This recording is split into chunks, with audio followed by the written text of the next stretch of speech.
Hey guys, what's going on, everybody? Welcome back to the Night of Flesh and Blood. Tonight, me and Nick are going to be grinding out some games. I'm going to be playing Katsu. I'm continuing my my little push here with trying to learn Katsu and seeing just really how broken he can be with some different builds. I'm trying a couple of new cards tonight. Bleed It Out seemed like an interesting card, so I'm playing that tonight. That's a one of. I honestly didn't really like the Snatch in my deck. Without Razor Reflex, it kind of felt pretty suboptimal. So we're trying a different take on with Bleed It Out here. So Nick's playing Bravo to start out with. Say hi to everybody, Nick. Hey guys. Yeah, I think I'm gonna go first against you because you could just dominate some stuff, and I don't really want you to do that. Let's see here. I honestly think I'm just gonna run the 66 card special against you. I think that's where I want to be at.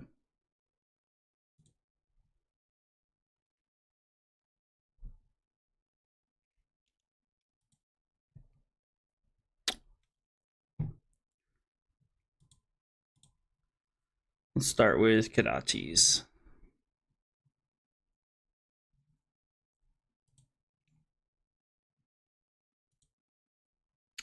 Are there legit reasons you would go second in this game? Yes, there's actually like a lot of decks I will go second with my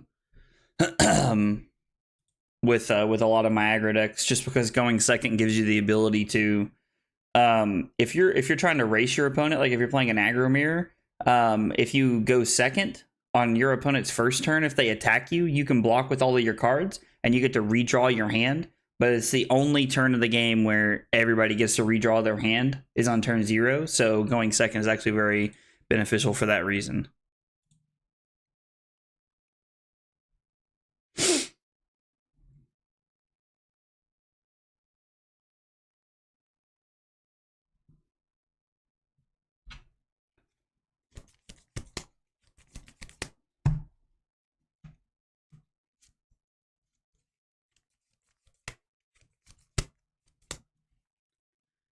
Curious to see how this matchup goes.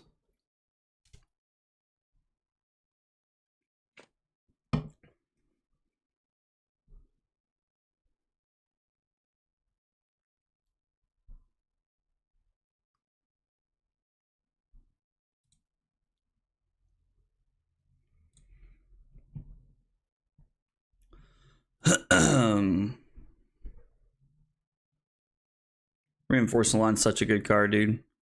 Yeah.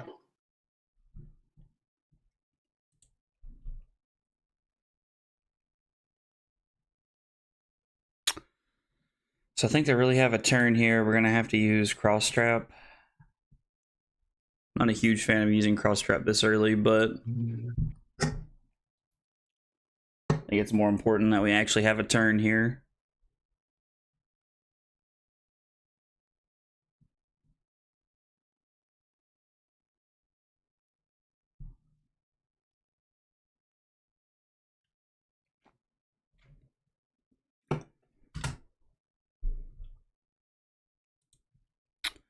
Yep. Yep, not letting that hit.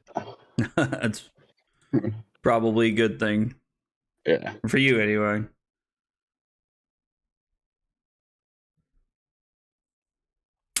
So, I liked it to send in Ghost Waves just a 0 for 5 with Go Again. Like,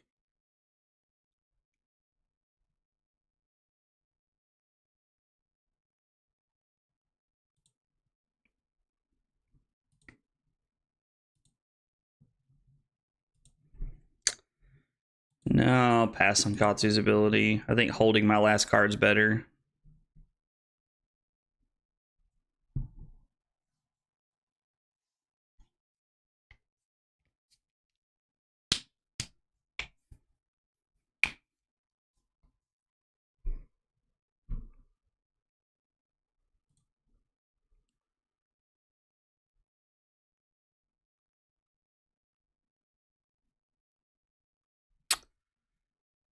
So, this is a pummel. I'm up a creek. So I could commit to just taking 6, losing my arsenal, and then having a pretty decent turn.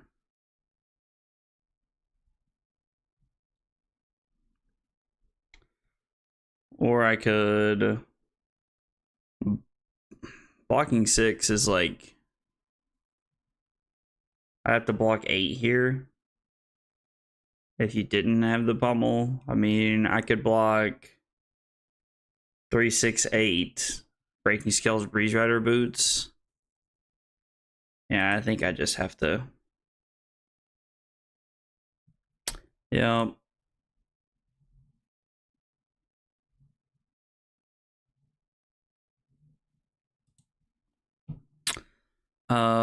I think we'll go ahead and discard.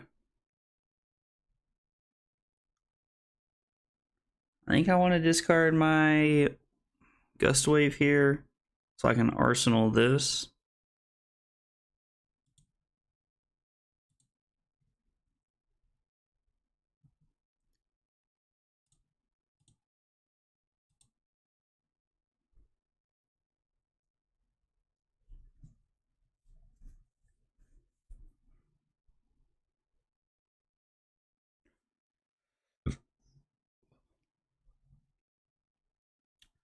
No, I've never played this matchup from this side.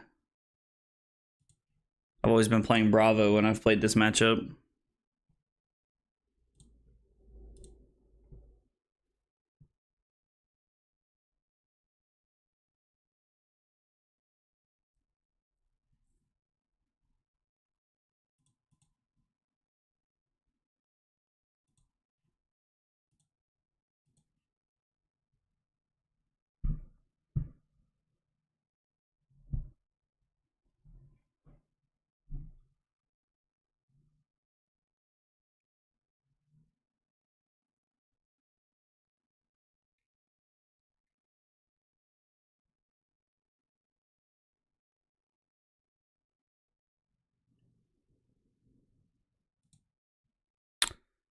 Yep, and we'll just arsenal this.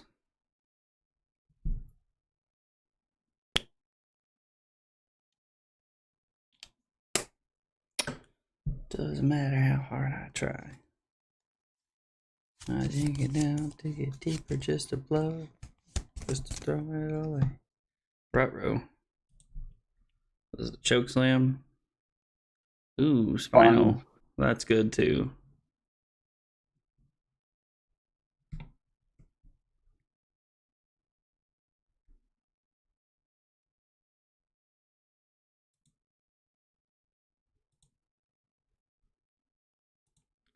Buff and banish and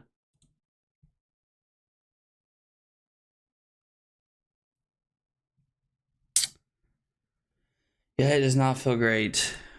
4, 5, 6. So I can still have a turn to go to 25. I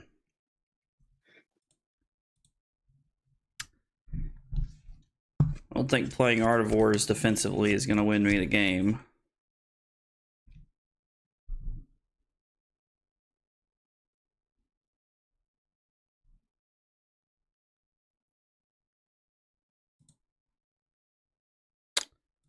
Karachi number 2.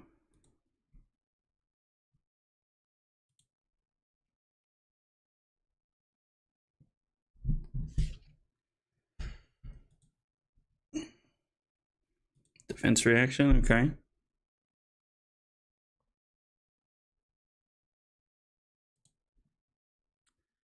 And then I think I'll just arsenal this last card here.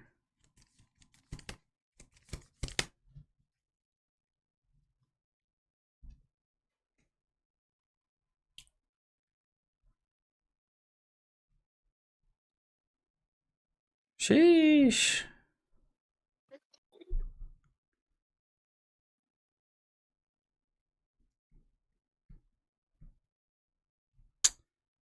Yeah, I think I have to take 8 here, as bad as it is for me.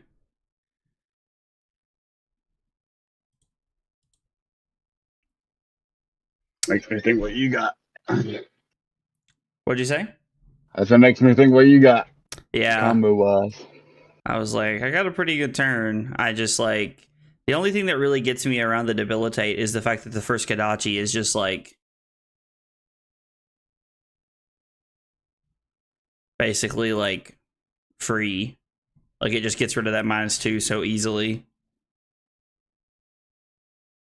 So like your debilitate having a crush effect makes it like a 10-point swing, but Yeah. with Kadachi it only makes it a 9-point swing, which is kind of nice. Kind of like one of the nice ways to play around Pulverize too.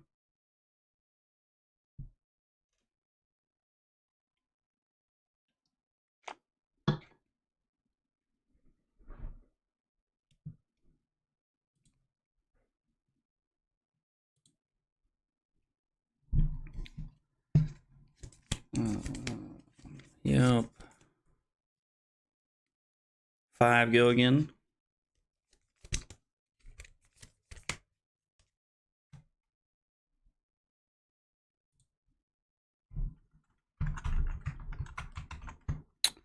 Let's see, and I went first this game. Exclamation point, blaze it. That's right.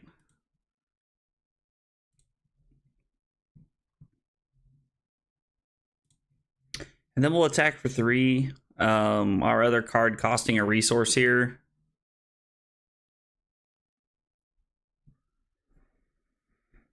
Means we're going to have to arsenal it.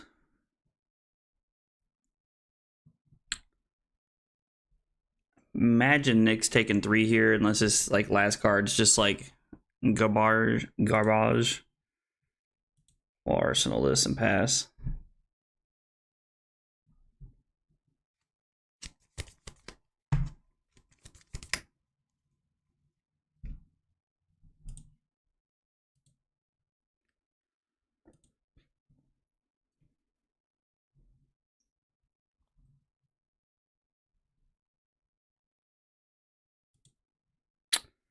Let's start with a Be Like Water.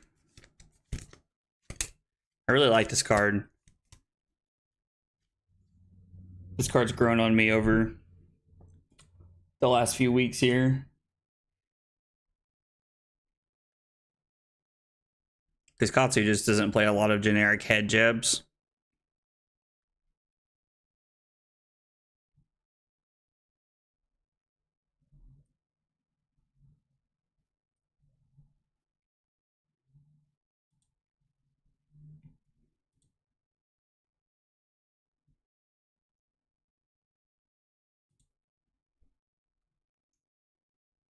Kodachi. Kodachi again. Bleed it out.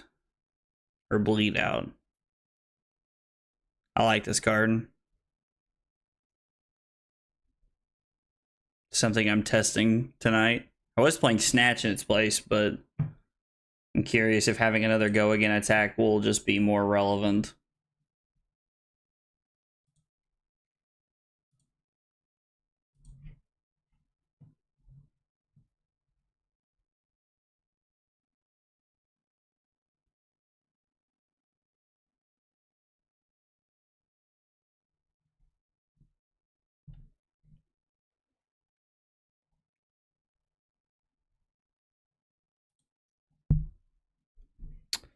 Yeah.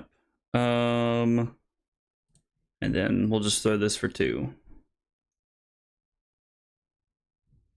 Nick's doing a really good job this game of keeping me off of my on-hit effects that are relevant to...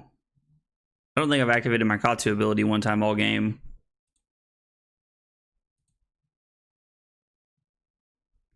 That probably helped me playing Katsu all day though too.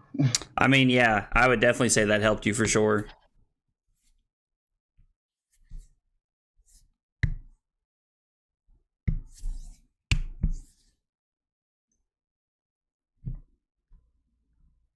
Okay.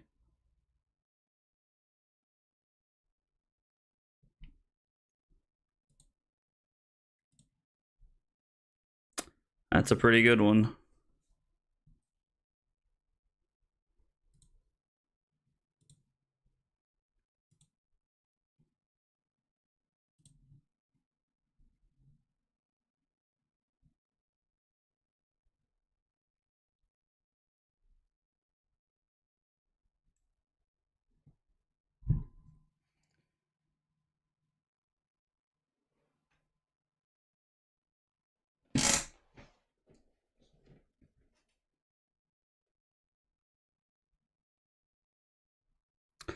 So we get Debilitate and Crown of Providence here.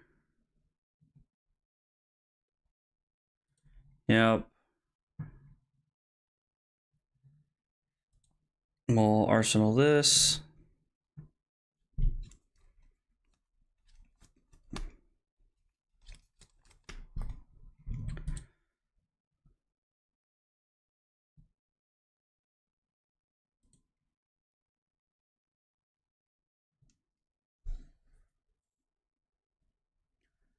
So I know Nick has the Crippling Crush. The only question is he going to be able to dominate it? Well, I answered that question pretty fast. So the dominate here is so good because we have to give mask unless we're just gonna like discard some cards here.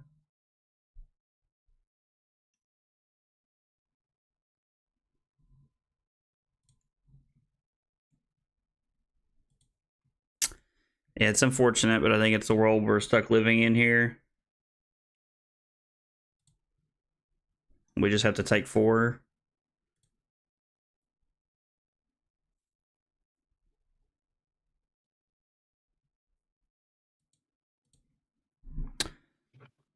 Stab Wound's not really a card I want to arsenal, so I think we're just going to throw Kodachis at Nick here.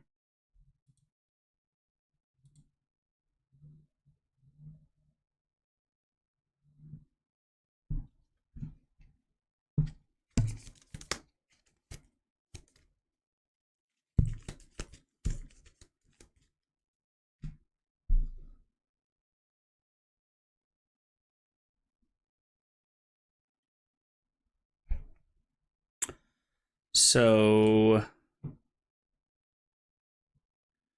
I think this is our best play. It's just a block like this. So the pummel puts it to 11, which means we might as well do this. And so we're at least blocking for 7 here.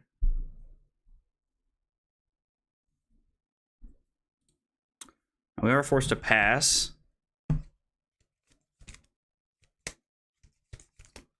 This hand's not great.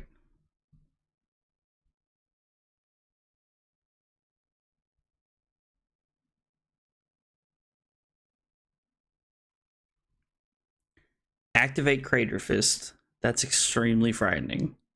Oh, my bad. Oh, no, you're good, dude. Wrong thing.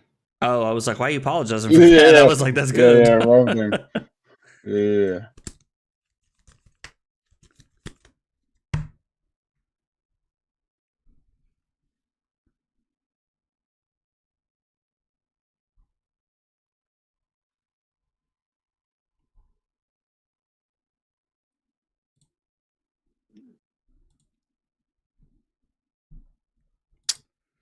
So go to 7 here. Let's go Be Like Water.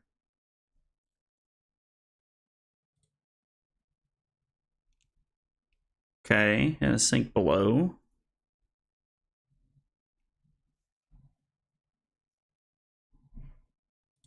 Let's go Be Like Water.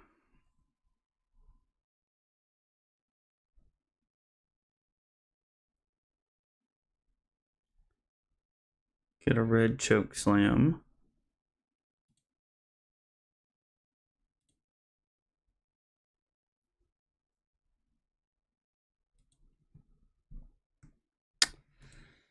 And I'll just Arsenal here.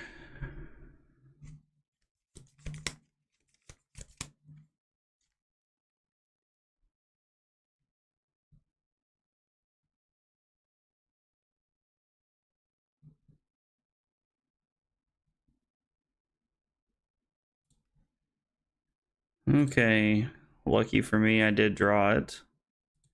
Thank God, because that would have been it probably would have ended the game if I didn't have reinforced line right there.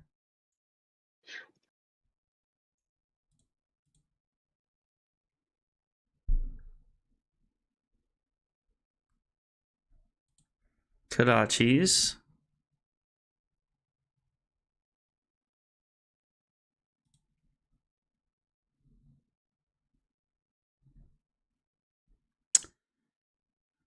I don't think we're going to get a much better chance here. As much as I hate to discard that, I think we're going to have to. We'll go get a Whelming Gust Wave. We'll come in for 4 with a threat of double draw and hit. And also, Nick doesn't have any equipment here, so he has to give me 2 cards. Because even if the defense reaction doesn't play around the breaking scales.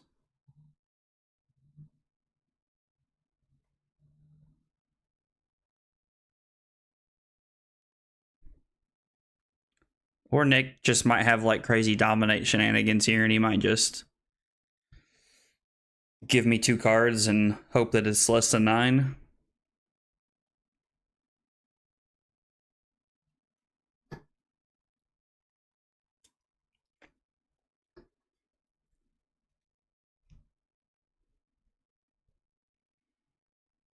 Okay, so Nick blocks 6 here, which I think is the correct decision.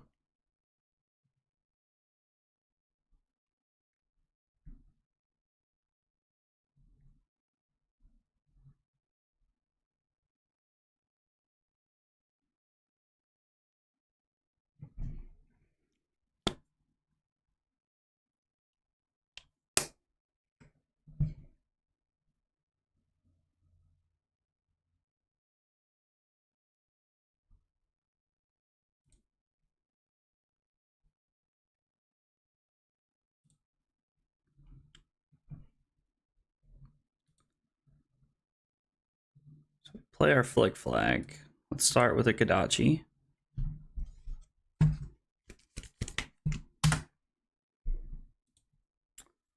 We'll go Surging Strike.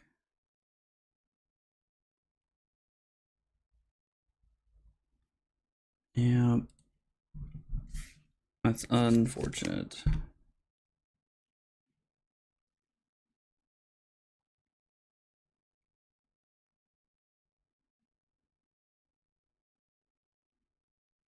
Okay, so it looks like Nick doesn't have a defense reaction here.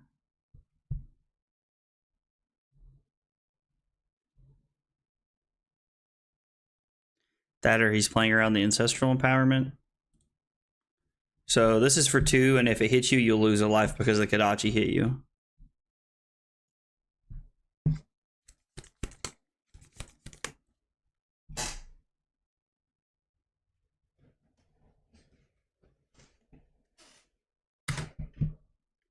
Nick takes 3.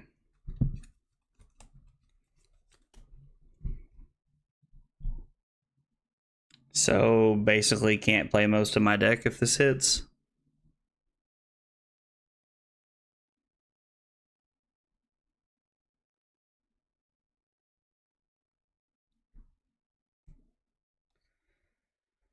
I think I'm just forced to block here, which is sad.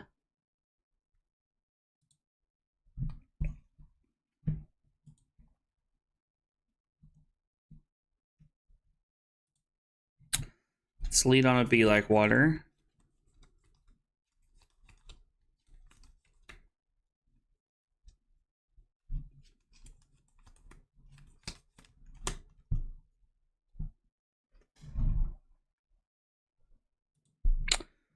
Yep.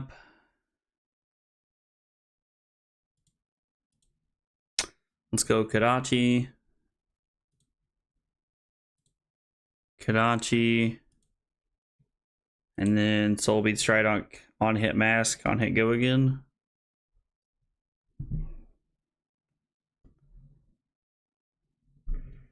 Okay.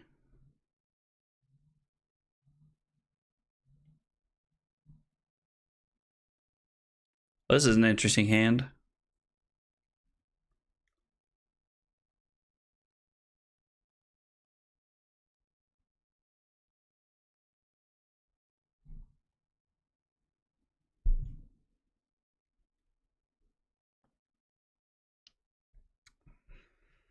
Tech Plating Hammer for 6.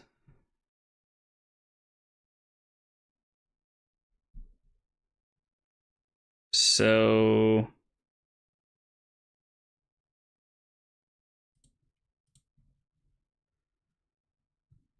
we've only seen one red pummel. Red is what we lose to here if he has a red pummel. I don't think I can give him mask right here. I think if he has a red pummel, he just kind of has it.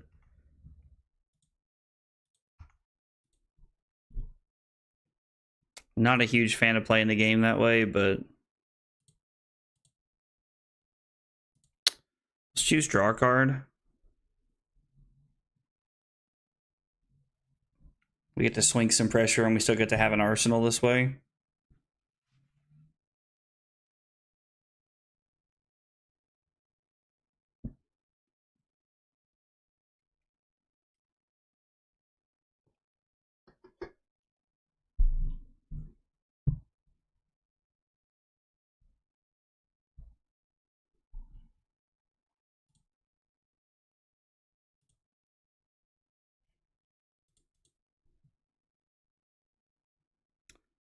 Okay, Nick's going to 2, and that is terrifying.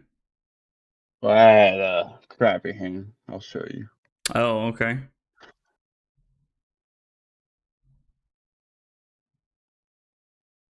So you had to have it all. Yeah.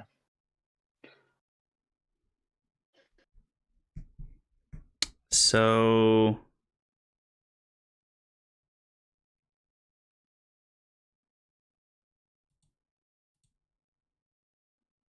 I can... Okay, let's think about what our options are here. I can block 10 with mask and then go Kadachi Kadachi, get one card out of your hand.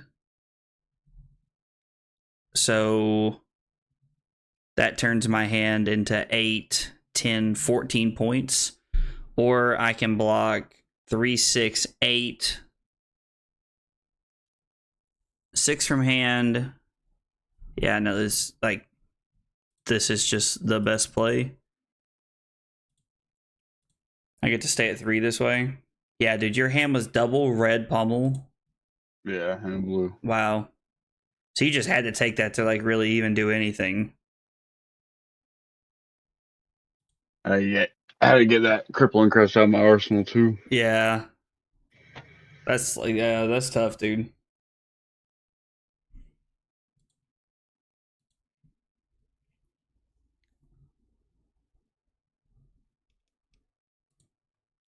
So Nick takes the first Kadachi. He has to give me a card here.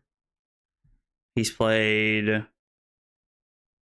3 Sink Belows. I don't think I've seen a Fate for Scene yet. I don't know if Nick's playing Fate for Scenes. No, he picked the Fate for Scene, so... And we've seen 1 blue unmovable. So it's very possible that Nick can cover this Mugenshi release up with 1 card here. Nick could be on like a 1 of Fate for Scene here for all we know. The best case for us is that Nick has to block with 2 cards like that and doesn't have a defense reaction.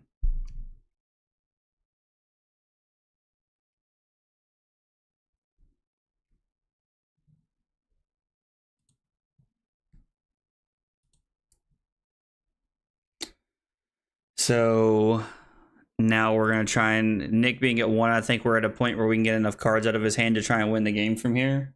What's up, Weeb? How was Thomasville? Thomasville was fun. We had a good time. I really like the guy that owns that store. His name's Zach, ironically. So we always really have a good time there and enjoy talking to him and catching up with him. He's a nice guy.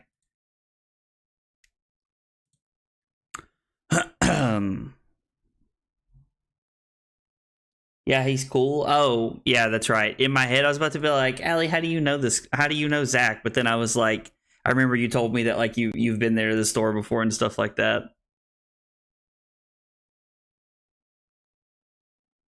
I think Carly's asleep right now, honestly. We laid down to take a nap before I streamed, then I think she was continuing the nap vibes after I got up to stream.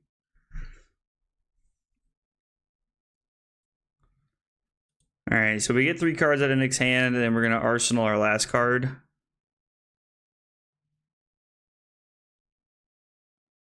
This is our last turn where we can give one card here. So a nap sounds good. Kyle and I went to the gym and swam for like 2 hours. Oh, dude, that's awesome. I've always heard that like swimming is like some of the best exercise you can do for your body. I think Kyle told me that, actually. It probably was Kyle.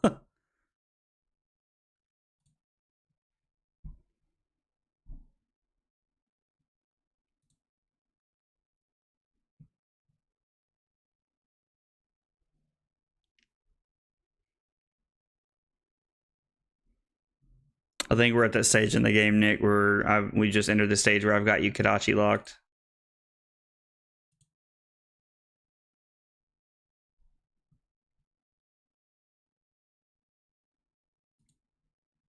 Yep, and throw Soul Bead for 2. We lifted heavy things and then went swimming. Hey, that sounds like a lot of fun to me.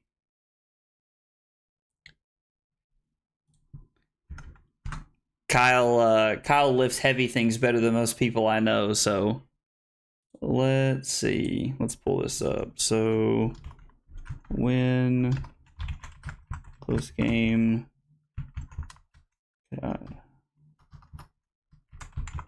Triple red hand. Killed Nick. You want a quick rematch or you want a full rematch, brother? Like, do you want to change your sideboard or do you just want to run it back?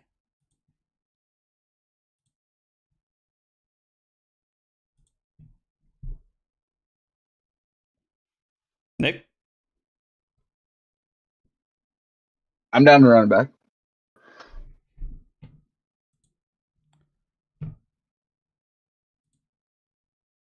I was like, if you need to go or something, dude, you can just let me know. I was like, but I'm gonna be on for a while if you're wanting to play games for a while tonight. Nope, you're good. I honestly think this hand is just Arsenal pass. I think we just don't want to let Nick filter here.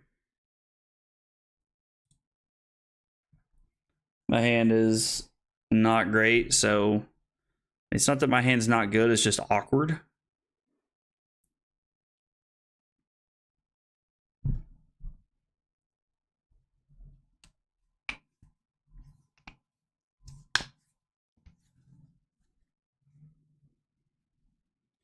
One problem with letting Nick not filter is that if he has like 3 blues and a spinal or 3 blues and a crippling crush, then we're off to a pretty bad start here.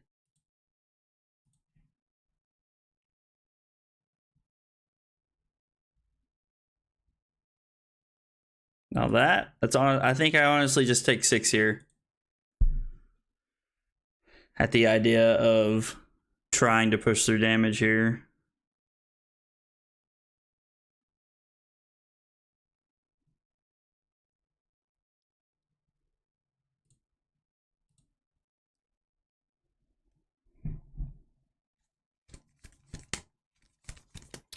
Let's start with a surging strike.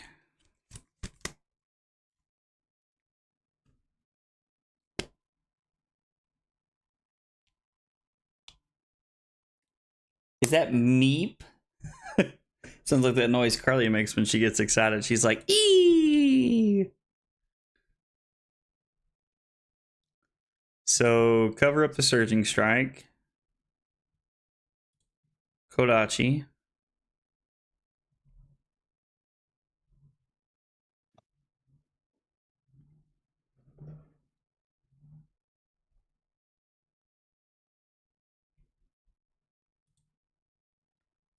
We'll throw Kodachi number 2. And Mugenchi release on hit mask.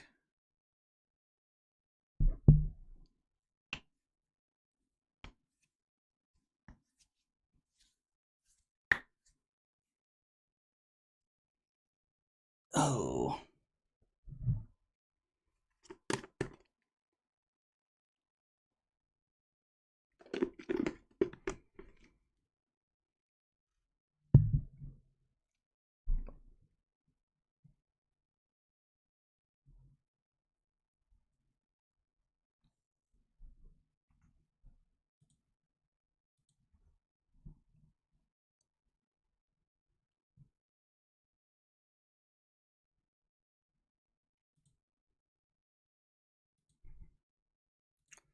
Okay.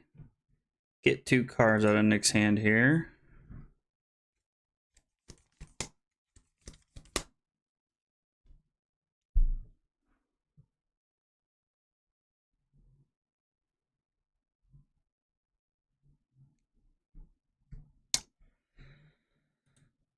So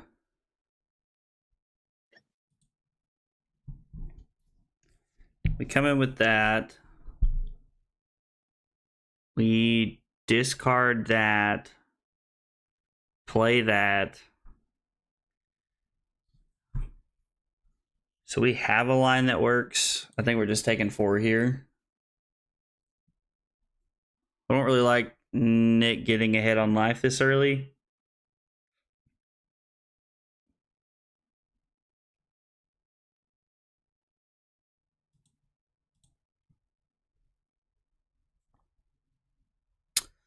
I'm bleeding out, dig it deeper just to throw it away. Just to throw it away.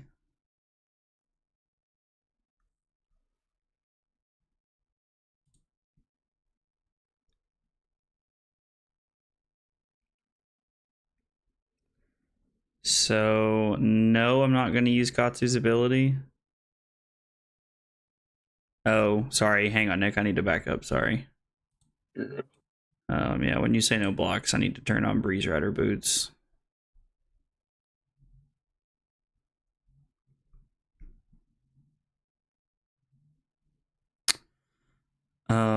Yes, destroys the Breeze Rider boots. No to Katsu's ability. Let's go Bonds of Ancestry. We're gonna pick Mugenshi release. I think I get to have a pretty broken turn here.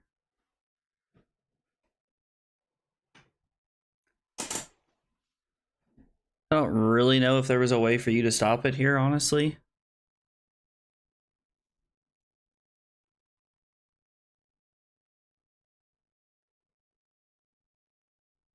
I guess if you just block every single thing I'm doing this turn, that would stop it, but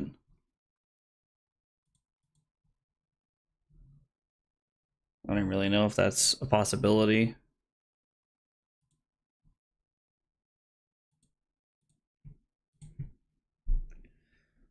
I'm bleeding out, dig it deeper just to throw it away.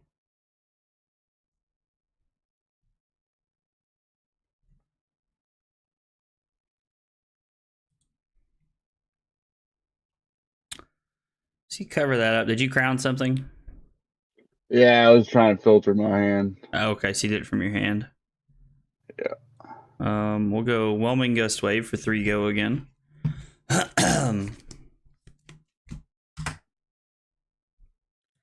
And then Mugenshi release for 5. On hit, I get to search for any number of cards named Lord of Wind from my deck.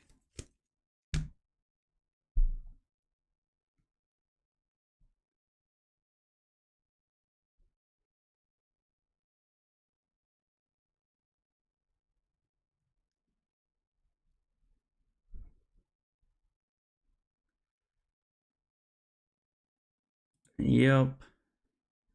Been cool to have a razor right there. Wasn't a bad turn though. Just wasn't as good as I thought it could have been.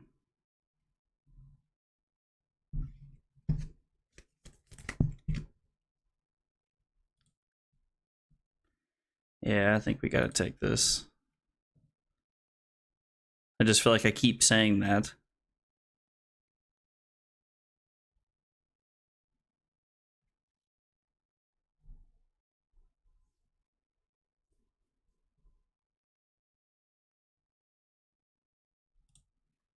I think we're gonna lead on the Searching Strike here.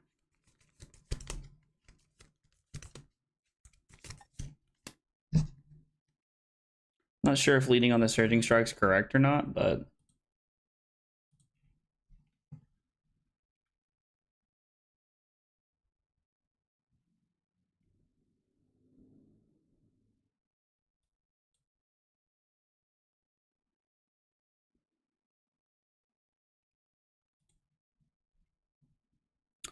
Yep, we'll use Katsu's ability. We'll discard our Ancestral Empowerment. And we'll get a Whelming Gust Wave. We'll go Whelming Gust Wave for 4. Go again on hit, draw card.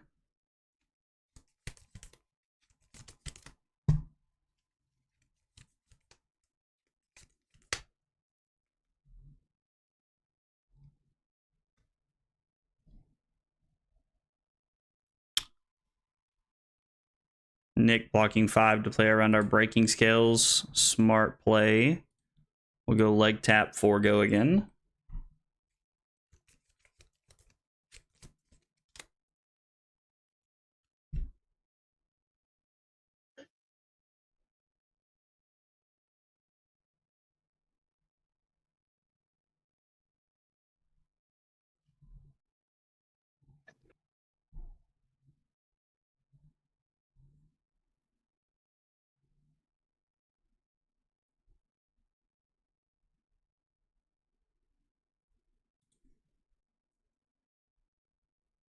Okay, and then we'll do 5, go again.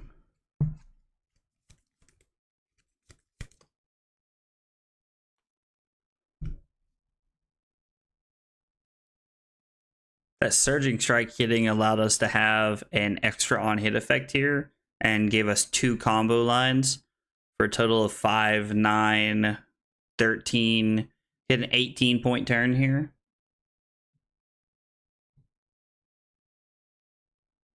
Not a bad turn from the old Katsu deck.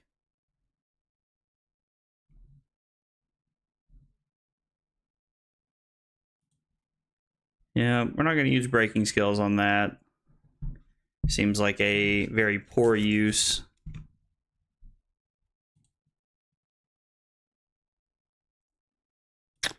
We'll just go Flick Flack here.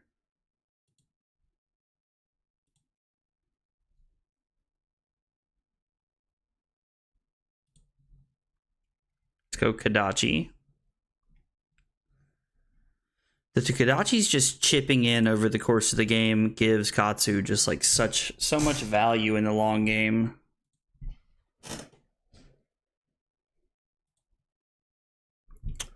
Kadachi. And then we'll go 7 on hit, draw card.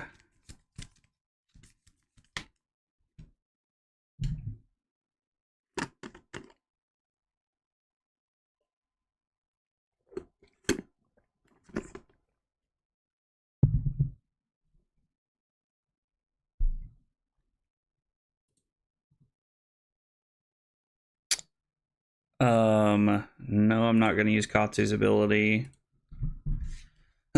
Nick must have a swing turn here. I'm assuming anyway, based off of... Ooh, Pop Crater Fist.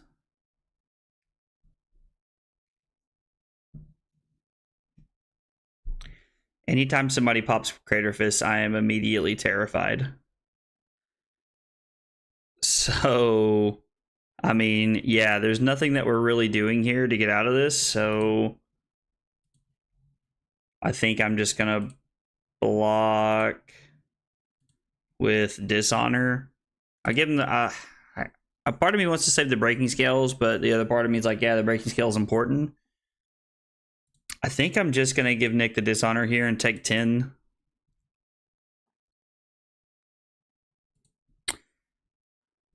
Okay. So, I mean, this is like, all things considered, it's not a terrible hand. It's just not good either.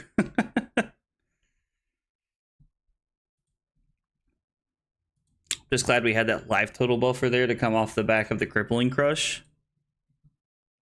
So we'll throw Stab Wound for 2. If it hits, Nick loses 2 extra life, and we get a mask. So Nick's pretty incentivized to block this, especially considering he knows that there's no tricks because I'm out of cards and Breaking Scales doesn't do anything because this isn't a combo card.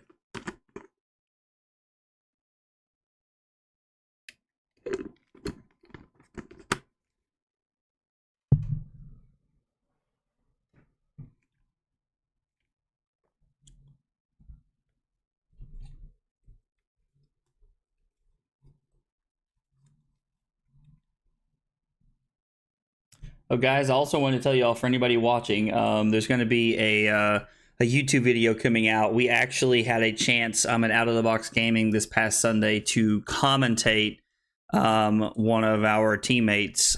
His name's Zach. We had a chance to commentate one of his games it was his top 4 game that we had a chance to commentate. So we're going to I'm gonna get the video footage from the guy who owns the store, and we're gonna make a YouTube video out of it.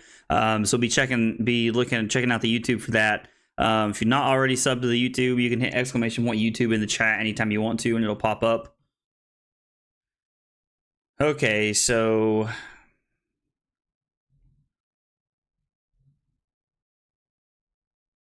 reveals Thunderquake and Disable. So this is just gonna be Hammer after this.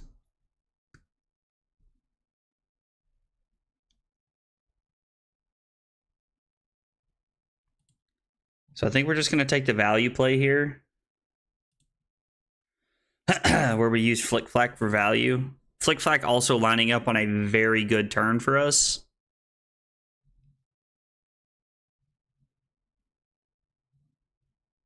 I'm thinking Nick pitches the Disable to throw the Hammer, and then Arsenal's the Thunderquake. Disable's tech's not super relevant with breaking scales being on the table, but I was like, Nick could feel differently. I could be wrong. Oh, Flick Flack his cards with combo. Ugh, man. So Flick Flack not lining up as well as I wanted it to right there, because we have no combo cards in our hand.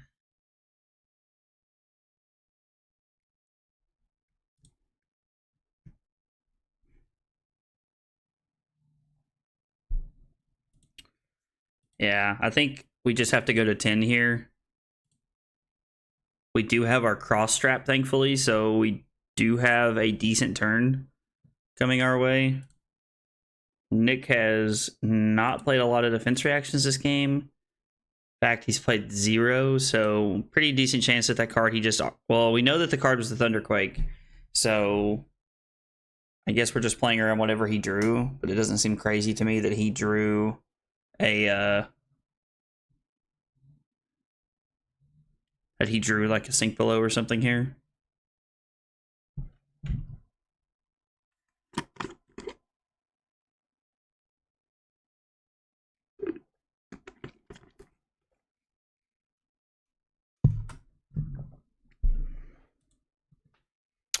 Two on hit go again.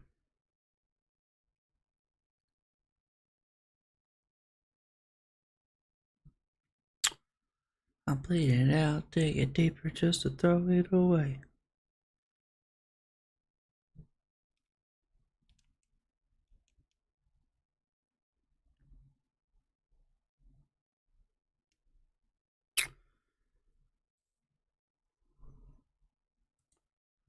Nick blocks our Soul Bead Strike here, and we Arsenal this.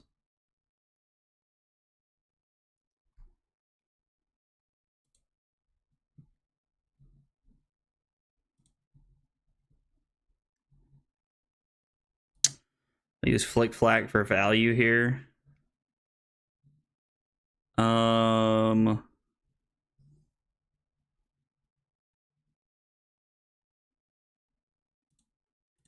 I think this is the best line that our hand provides here.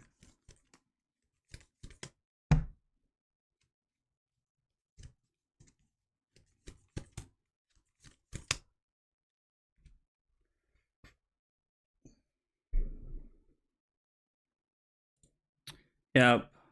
And then Soul Bead Strike 4 on hit go again.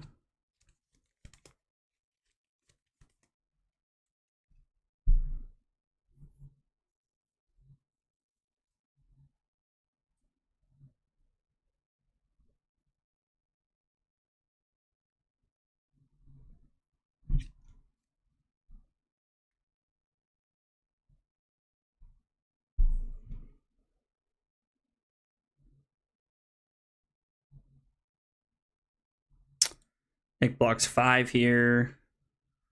What are these hands? Oh my gosh. Oh Lord, this is so bad. Crazy part's we keep taking turns like this. Nick's gonna win just because hammers for 4.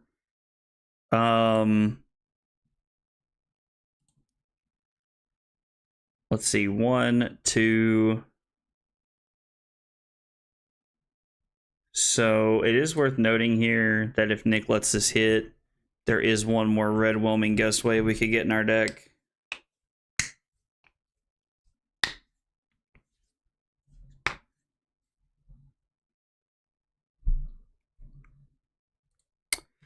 Nick's not gonna let this hit though.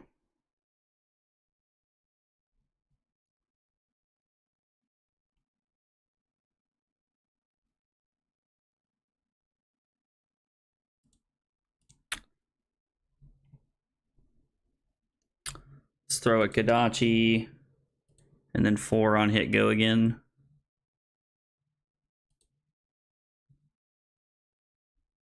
Okay, Nick has a Fate Foreseen.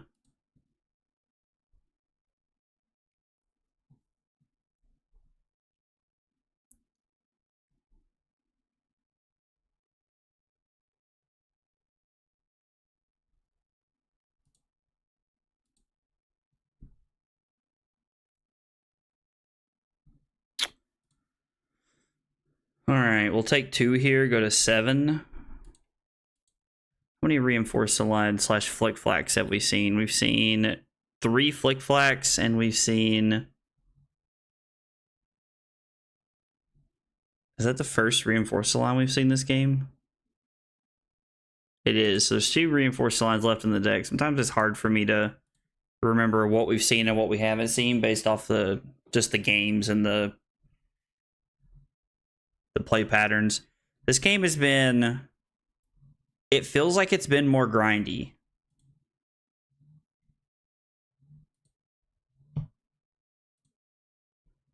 Bleed out for 4 on hit mask.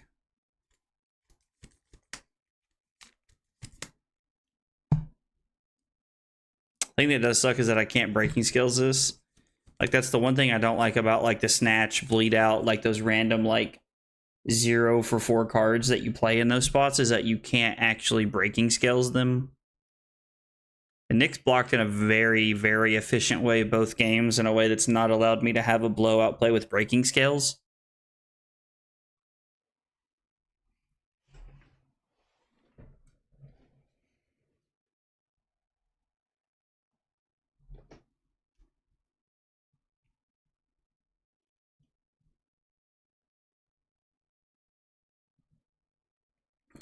So Nick throwing out the Macho Grande makes me think that there's not a defense reaction here.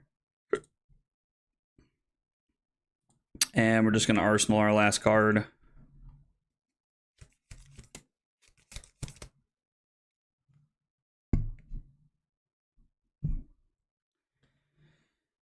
So this... Yeah, I think I'm going to 3 here. There's no way for Nick to blow me out with the pummel here. And like let his hammer be for 10. So I think we're just gonna take this because our hand's pretty strong.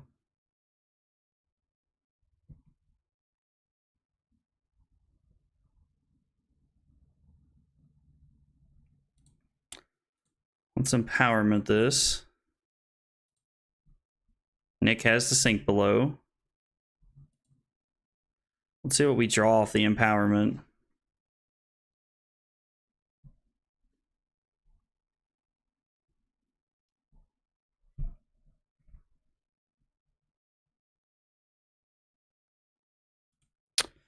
No way to really get over the top there.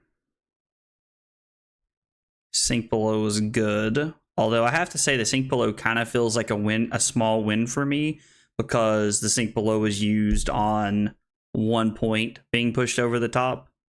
So I honestly, like, it kind of feels like your sink belows and like your Fate Foreseens, if you're the Bravo player, it's kind of where the value is in them for you.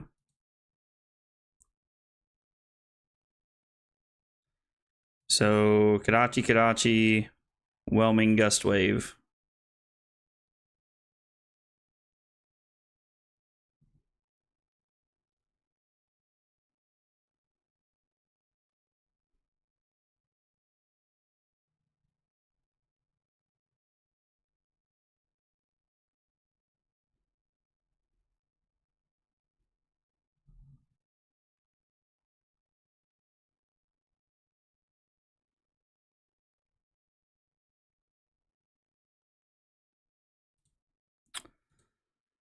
Let's play Empowerment.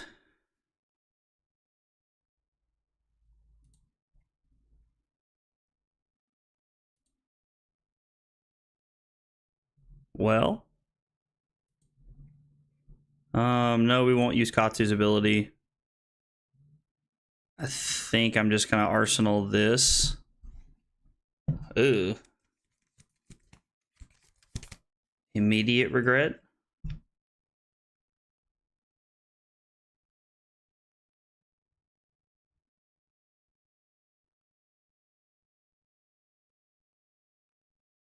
All right, we got to figure out what our best hand is here. Am I playing the Art of War now? I sadly think I am. We're going to pitch the Gust Wave. We're going to buff and banish. We're going to banish the leg tap.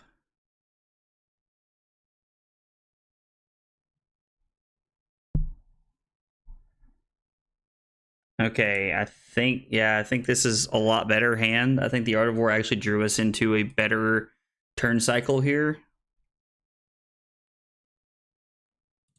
So the question is, what's still left in our deck with only 26 cards left that we can actually get?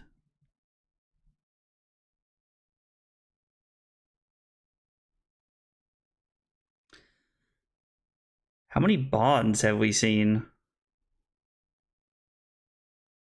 Does bonds even really matter here? Can I do like bond shenanigans?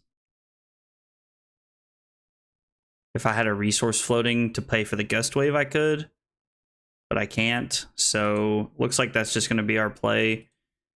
So we'll start with a Kodachi.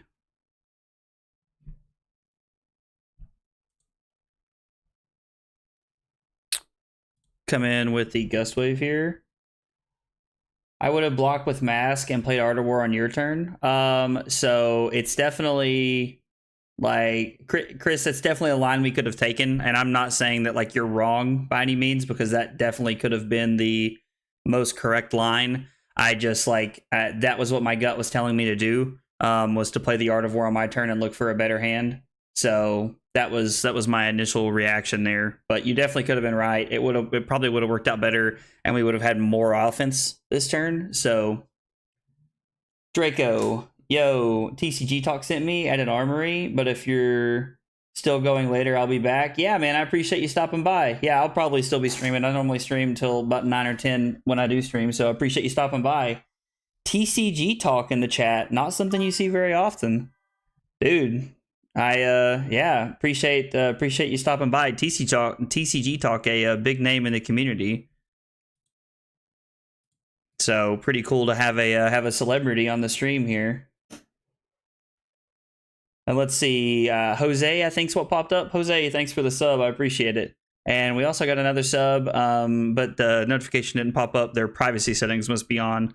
So I appreciate the subs, guys. Do not call me that, LMAO. Well, I'm definitely going to. Compared to me, you are a celebrity, man. So you got this. I appreciate that, man. I'm trying my best not to make Katsu look bad here.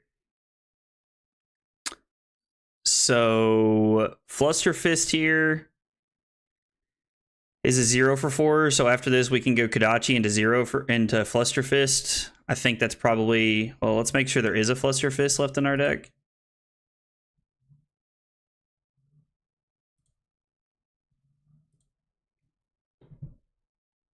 Okay. So Bonds is for 4.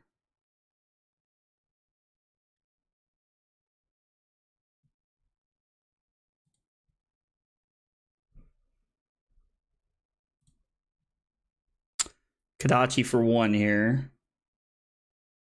Scales is nice here too. Yeah, having Scales here at the end of the game is very convenient. Forces them to respect and not one card block the Fluster Fist. Yeah, absolutely. Having Breaking Scales at the end of the game is very important. I do have to say, I'm playing against Nick, who's on our team, and he's blocked exceptionally well around almost all of my cards so far tonight. So I've had no free blowout plays by any stretch of the imagination tonight. Hey, Billy, what's going on, brother? How are you, man?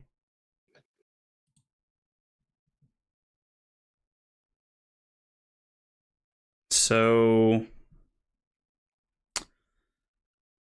I could pitch the Surging Strike to play Art of War to try to find a better hand here, or I can throw 7 cards,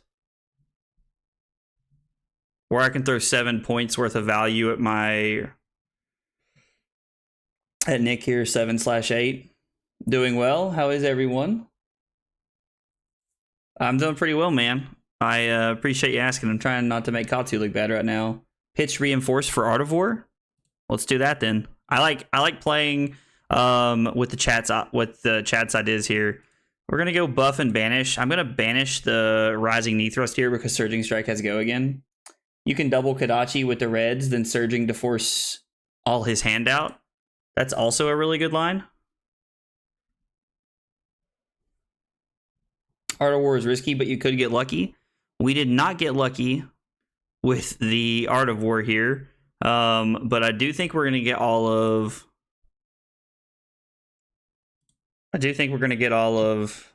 Nick's cards here anyway, because he gives us a card here, and then E-Strike's going to be for 8.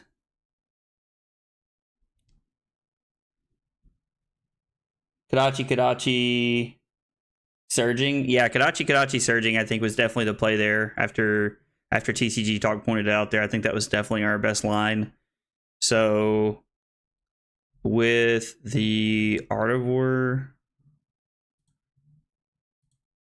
drawing a card. Now, buffing here means we get all 3 cards. Art of War just risky. Hard to make that call for sure. Yeah, I was like, it was the same at getting all of his cards out either way. I think we end up not having to put 2 Reinforced Alliance together on the bottom of the deck, which is pretty relevant. So Surging, which is a break point. We start with Kadachi, then we go Surging, then we go E-Strike, and I think that ends the game.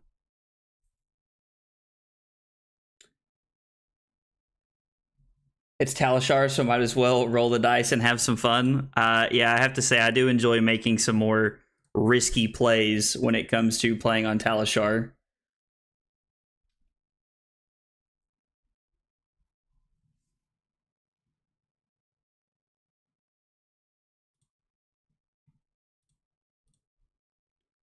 And then E-Strike for 7.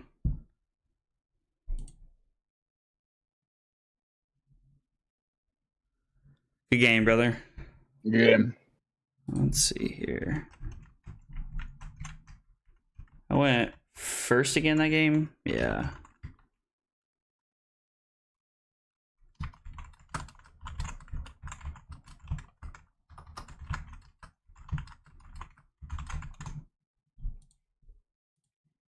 All right. Unless he has something insane. Yeah, I think unless Nick was sitting on like an immovable in his arsenal, I think we definitely had that one from there. Nick, you want to run it back, brother? I don't know how many games you're looking to play. I'm down. Let's do it. Let's do a full rematch, and you can go first this time, and we'll see what that feels like. All right.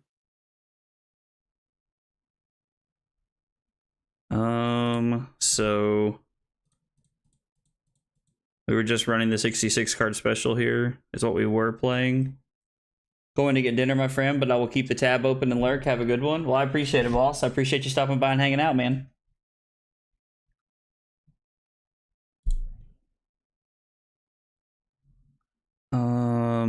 Yeah, we'll just run it back the same way. We might as well just keep testing and see how it feels.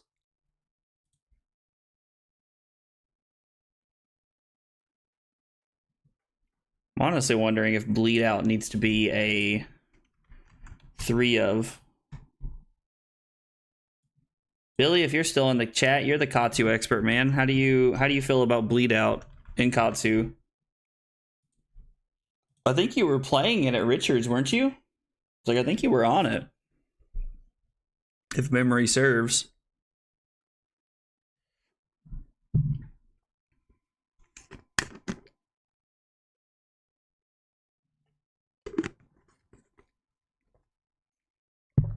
Shoo-hoo-hoo-hoo-hoo. Starting the game out hot, huh? Well, I'll give you everything and take one here. I think that's correct on turn 0.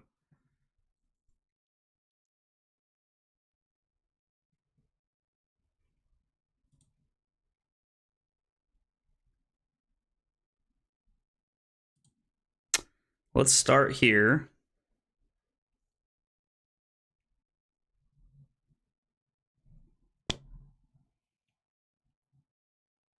I love Bleed Out. Yeah, I showed it to you all. Yeah, I thought you were playing Bleed Out. I was like, I remember, because didn't you like played Bleed Out, and like, you were playing against Corey like in round 3 or 4 or something like that. He said he started singing that Linkin Park song.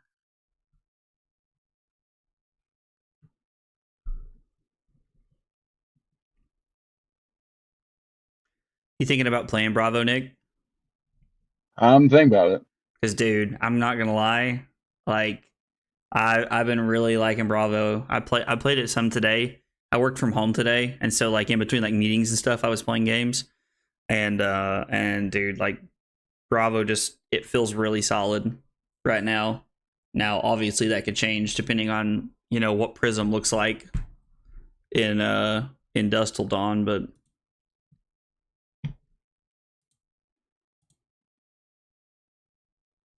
Kodachi. You own a lot of the Bravo stuff, right? Yeah. I got your cards together. You have all of them? Pretty sure. I think I'm missing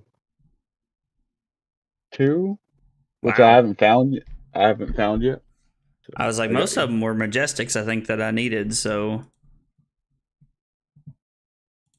Stab wound for 2/4 here. Yeah, lol, I love it for Katsu. Dude, it feels really good. I'm playing it as a one of right now. I was playing a one of Snatch in my list, but I ended up I'm trying out the one of Bleed Out tonight. And I think I'm probably gonna like try to find a way to fit 3 Bleed Out into the deck. Because like I just feel like there's so many turns where the Kodachis go unchecked because it's 1 damage. Like who wants to block that? 2 damage / take 4 if it hits. Also, I have mask if it hits.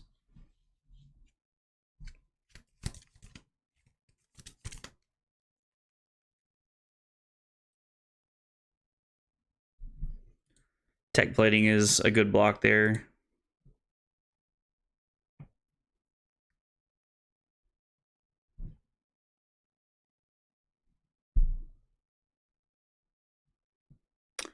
I bleed it out, dig it deeper just to throw it away.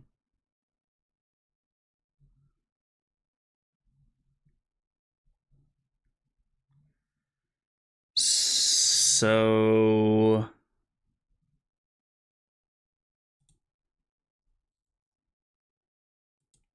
I mean,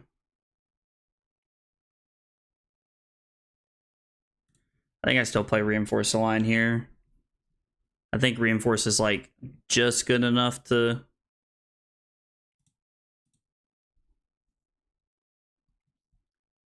get us there.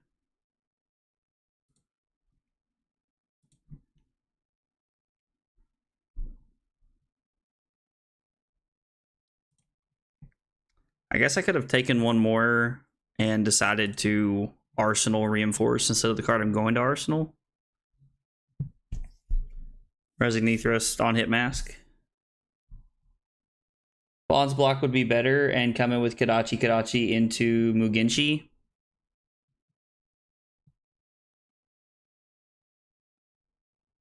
Yeah, and just leave our arsenal the way that it is. Leave the Rising Knee Thrust there. Yeah, that's not a bad line either. I like that. That's 6 points, and I get to keep my arsenal. Although I do feel like having Bonds in my arsenal is more relevant than having Rising Knee Thrust. I feel like Bonds gives us more potential to do crazy stuff. Do you do you think the potential of having Bonds in Arsenal over Rising Knee Thrust is better than having blocked the way that I did, or do you still think that your line is better? And I'm genuinely asking. I'm pretty new to Katsu, so like a lot of the lines I'm seeing are the ones that I'm seeing for the first time. Yeesh.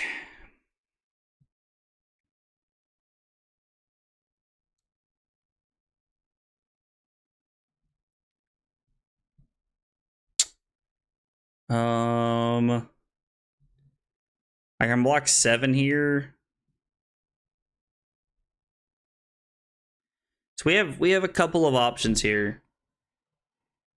I think the best line here is to just block Soul Beat Strike, Flick Flack, and then go E Strike. Or the other option is to go Flick Flack, Breaking Scales, Breeze Rider Boots, take 3, and then I get to go E Strike, go again into Soul Beat Strike. Those are my two options there. Bonds usually is bad in Arsenal in my experience. Okay, that's a good note to have. I think it's better to block 7 and throw 7. That's for 14. Or it's block 6 and throw 9, which is 15. But I am giving up the value of having my equipment block over the course of the game. And I think I'd rather save my equipment block for a rainy day.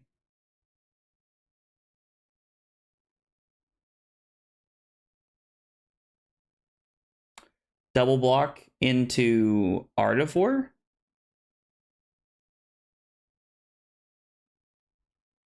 I'm not really sure what you mean by Art of War there.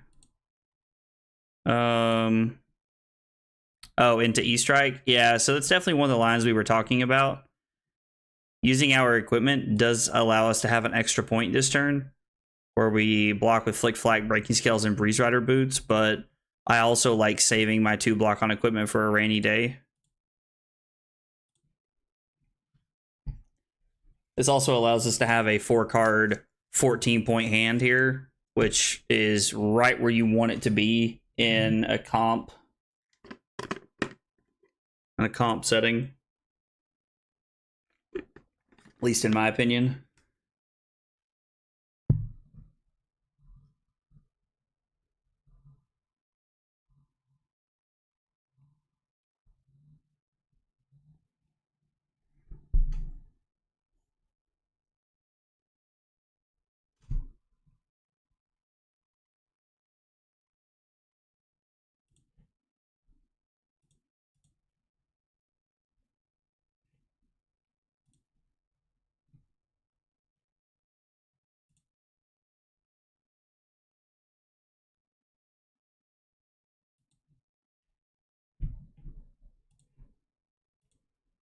Okay.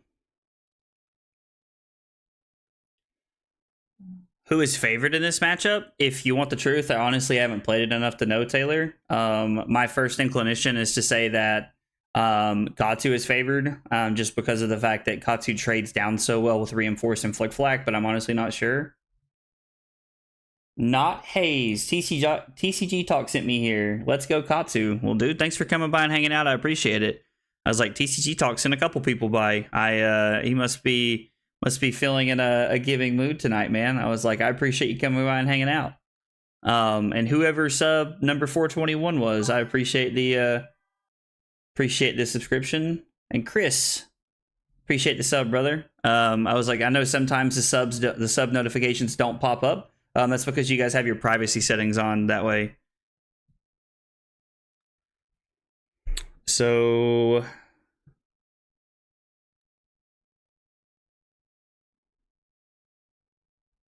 I can. This smells like a pummel, haha. Yeah, it definitely smells like a pummel. Trying to debate how good my turn is even through a pummel. So I can block 6 here, and if Nick does have the pummel,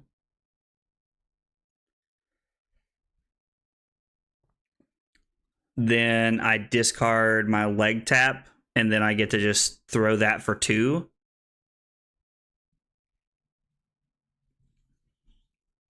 If it's a blue pummel, he doesn't have the crush effect, though.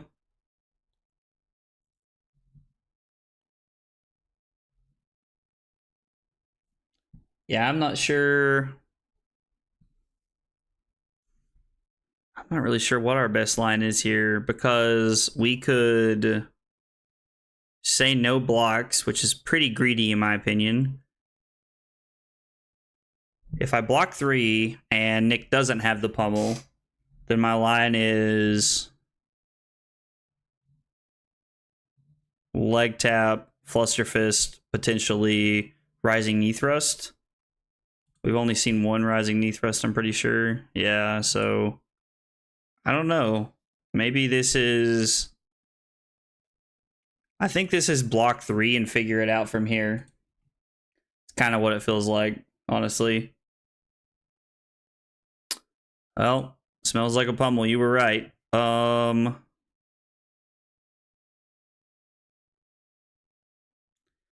What is our best option here? Like, what's our line look like? Are we just discarding? Do we discard the release here? So I can discard the release and then go Karachi, or I can... Yeah, there are no good options here. He didn't block the E-strike and didn't dominate, so it was 99% of pummel. I mean, yeah, like it definitely screams pummel. Man, this hand is really awkward, and I just cannot figure out what I'm looking for here. I think I'm just going to discard... I think we're discarding the Fluster Fist here.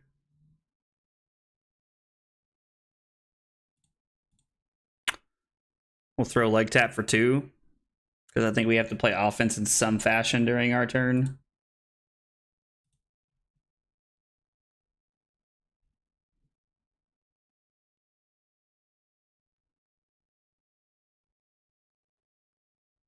Whoever sub number 422 was, I appreciate it. Again, I can't really thank you by name because your privacy settings are turned on in a way to where I can't see your name, so I don't get the notifications, but I do appreciate the sub. Yeah, the bonds is kind of awkward to get out. Yeah, I definitely see what you mean, because like it's just kind of been hanging out sitting there. So discard first and or discard fist and pitch Mugenchi to play leg tap and Kadachi. Yeah, so that ended up being the line that I was taking there because it felt like the most efficient line here.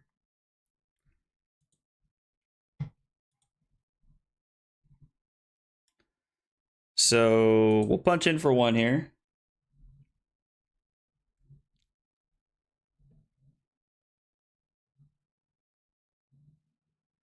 Okay, so go get Showtime.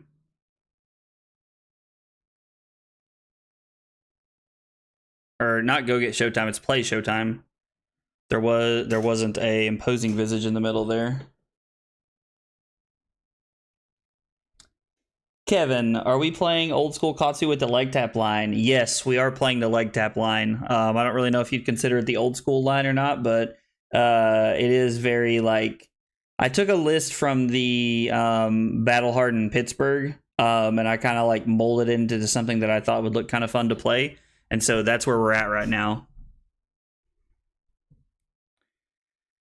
So we know that Nick has a crippling crush, which is kind of scary.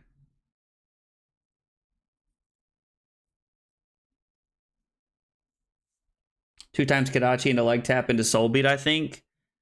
Yeah, I think if the leg tap hits, we're able to go get a rising knee thrust by discarding our Soul Beat strike. Problem is we played the game the way we have, and Nick still has a lot of equipment block left, which is frightening. Plus his Showtime allows him to block very effectively this turn and still have an extra card going into his next turn. How have you been liking the hero? Dude, Katsu's a lot of fun. Like, I honestly see the appeal and why people are playing it.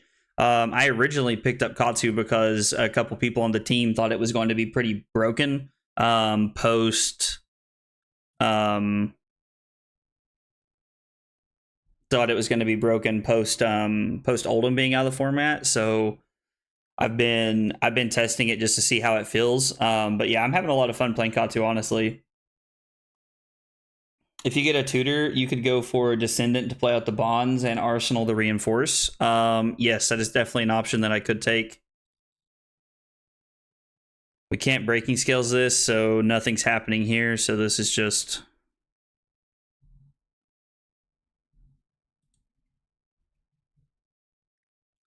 This is just for 4, and then we'll play Soul Bead Strike on hit go again.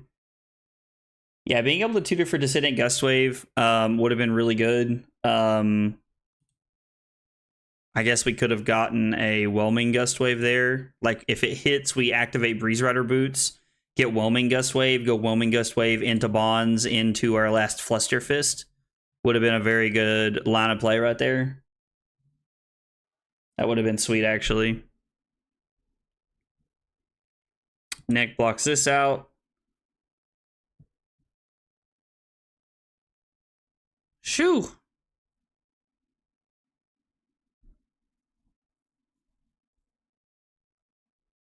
Activate Bravo and then Crippling Crush. Man. That's fine. You got 2 armor blocks. Yeah.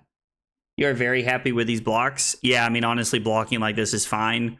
We're going to block Gust Wave, Breeze Rider Boots, and then Reinforce the line. And I'll save the Breaking Scales for a rainy day.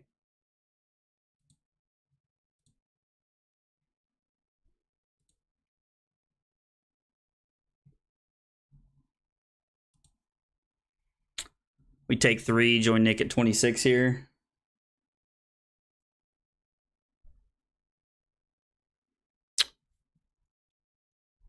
So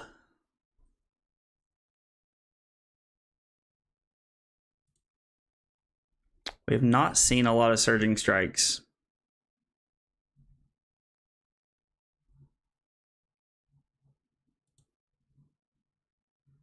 We also haven't seen Descendant Gust Waves either. So let's just go for Kadachi, and then we'll just go into our Soul Bead Strike here. On hit go again.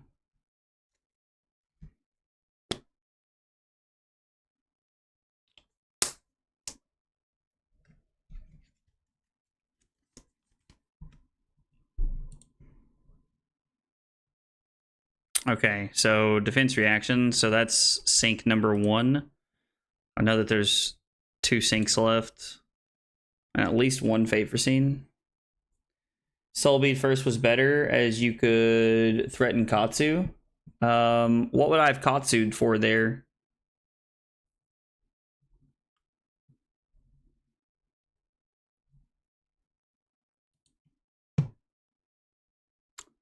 What was I looking to Katsu for there after the Soul Bead Strike? So this is for 6. Just a Fluster Fist? Yeah, I mean, so we Katsu for a Fluster Fist. So is this hand go to 20? Pitch Reinforce the line, banish the blue Whelming Gust Wave here. Or just break Breeze Rider Boots to play Whelming into Bonds. Yeah, that was always an option too. No need to tutor, that's also true. You guys have a lot more Katsu experience than I do. Yeah, so I think this is take 6. Pitch the Reinforce the line. Play Art of War, banishing the blue Whelming Gust Wave. And then see what we draw, because we still have Cross Trap up if we draw all reds. We try to have a good Art of War turn. This may be a spicy go again Art of War instead of banish. Yeah, that is also a possibility.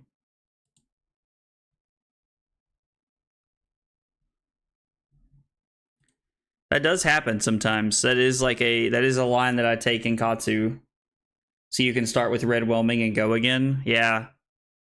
So if that's the case, we can go Kadachi, play Art of War, and then go +1 and go again. Play Whelming Gust Wave, and then play Bonds. And then I can still arsenal my Reinforce. Yeah, that's a very good line. Good catch, Kevin. That is a lot better than the line I was thinking about taking.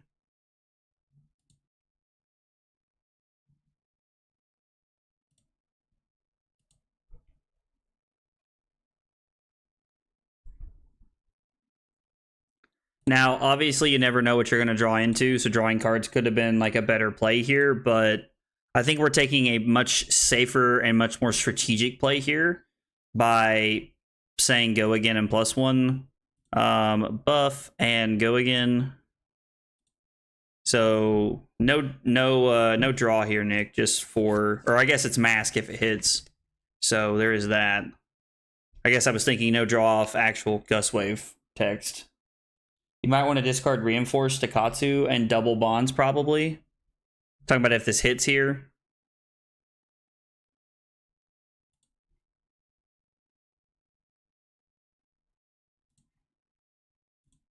So is that an option? Is that something that we can actually do here?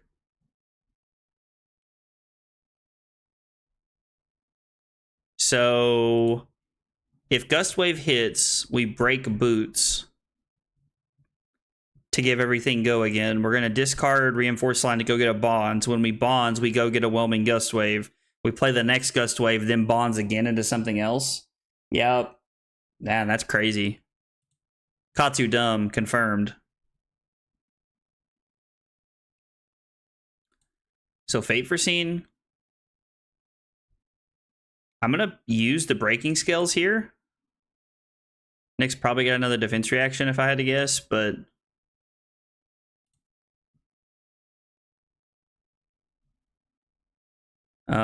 yes. So this is really good. Why would I not breaking skills right there? I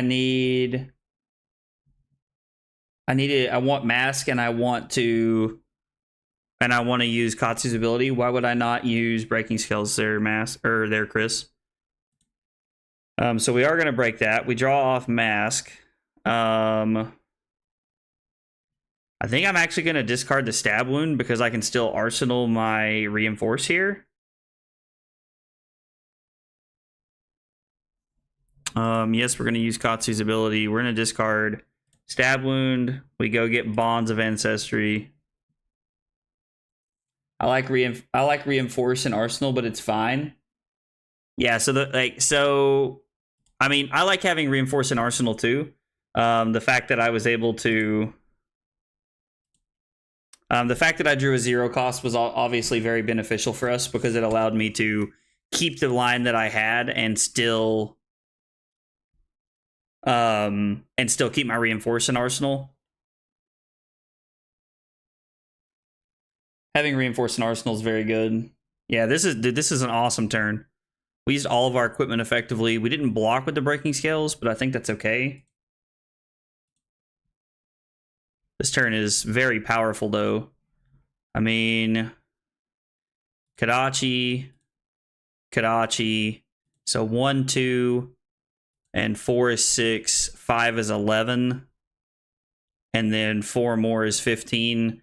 And then 5 more is 20. And then 5 more is 25. So this is a 25-point turn here.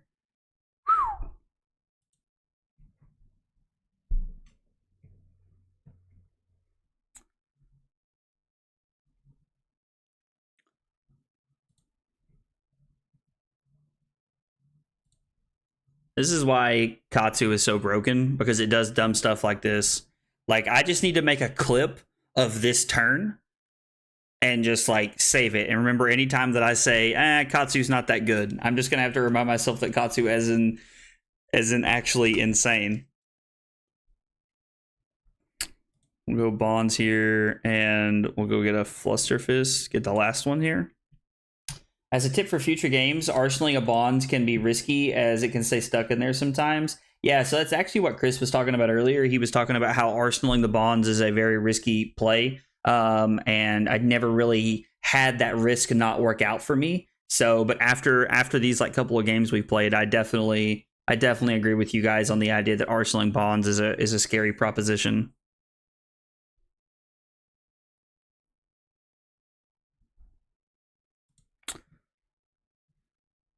And then we go Flusterfist for 5. Yeah, this was a 25-point Katsu turn.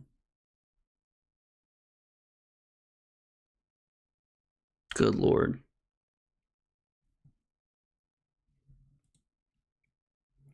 Crazy part's we had a 25-point Katsu turn and I'm only up 5 points. Go figure that one out.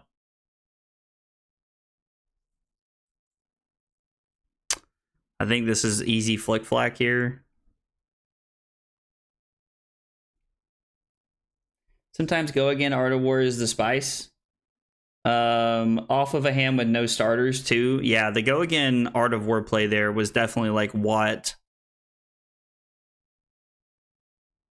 I would say that was like what?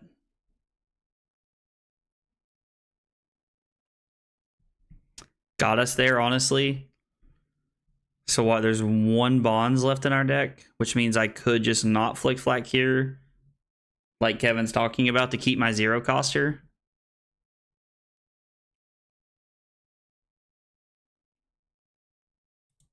Honestly, don't hate that. We have a bit of a life lead here as it is anyway.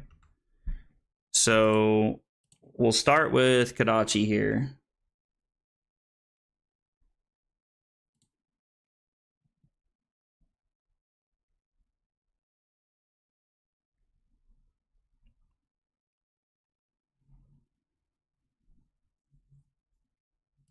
Let's go Descendant Gust Wave for 3.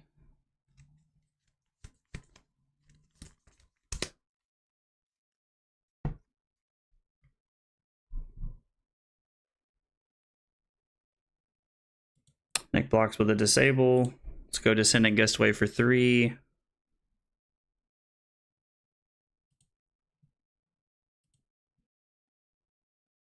there's only 1 blue Whelming Gust Wave left in our deck.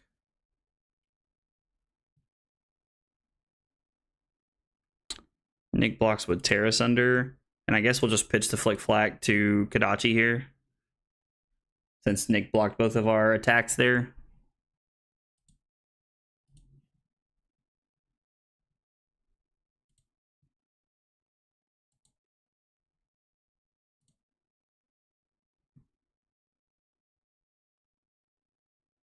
Okay. Nick plays Showtime. Probably get a Spinal or Crippling here if I had to guess. How many of each card have we seen? We've seen 2 Cripplings so far and 1 Spinal. Nick got a Spinal Crush. I think this is Cross Trap turns. How many bonds are in their in my list? There's 3 reds in my list. There is no other colors. I was originally playing yellows and reds, and I ended up cutting the yellows.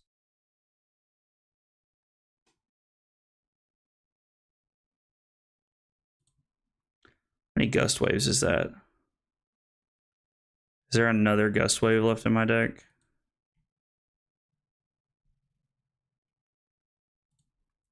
I think this is our Cross Trap turn. This may be me being a little proactive here instead of trying to hang on for a turn when we need it. Sometimes Cross Trap kind of feels like Snapdragons in certain matchups. If you don't use it, it kind of just like loses its luster over a little bit. Kadachi ×2 bleed out into Surging. So Lord of Wind for Kadachi into bleed out into Surging, pitching the E-Strike. Yeah, like I definitely like that kind of play. I definitely like that line of play too. You want to play the Surging later here, as he will block it out here for sure. Yeah, I figured Nick will block it out, which is why I like my Cross Trap of using it, because he blocks it out, and then it kind of makes the rest of our hand pretty free.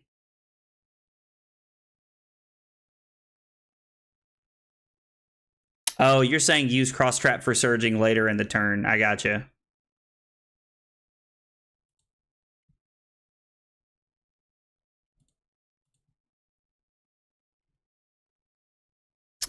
I also think I like playing the E-Strike here.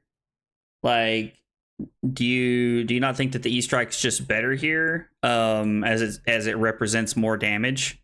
So we get to have 5, 6, 7, 14, as opposed to your line is 5, 9, 11, or 10, 11. So I get 3 more points out of my line this way.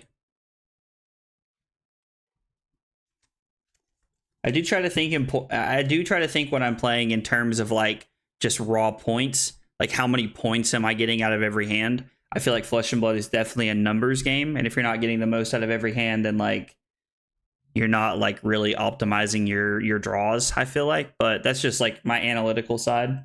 You need to think about how the opponent wants to block. Chris, you are 100% right about that, and that's something that I have yet to really figure out about Katsu.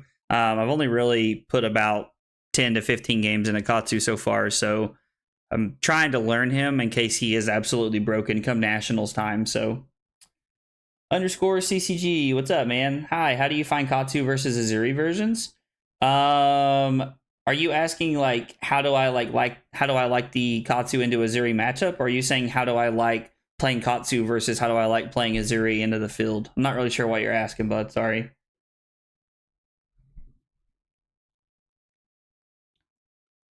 Azuri is a hard matchup.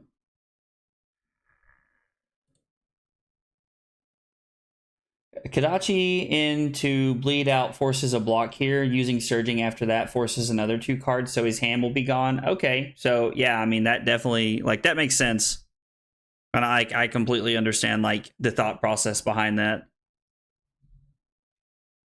So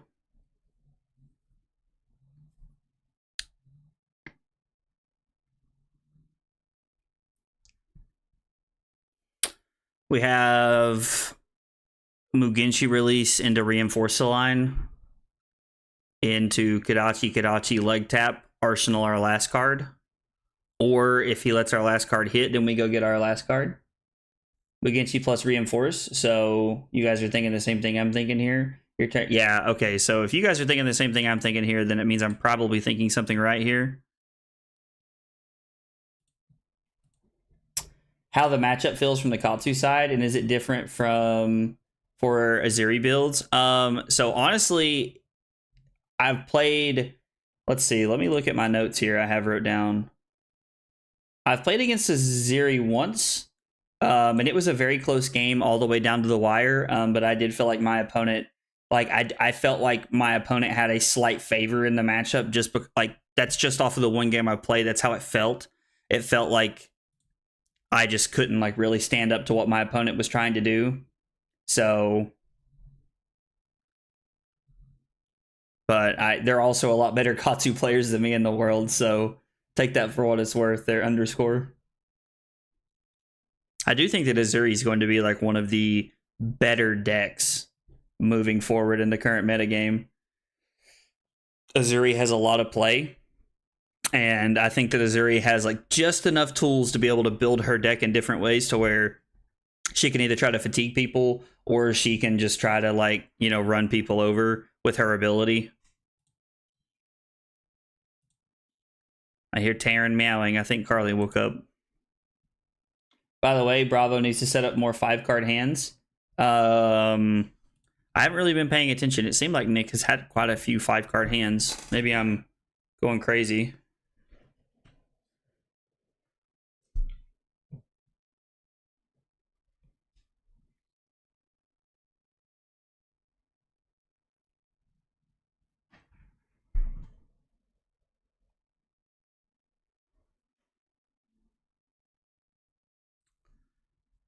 I like leg tap for 4 here because it does threatens Katsu's ability. Have we seen all of our rising knee thrusts? There's 1. There's 2 left in the deck. Yeah, there's 2 rising knee thrusts left in the deck. Turn 0, he played crippling using his whole hand. He could have just set that in arsenal and used it next turn. Yeah, that was turn 0.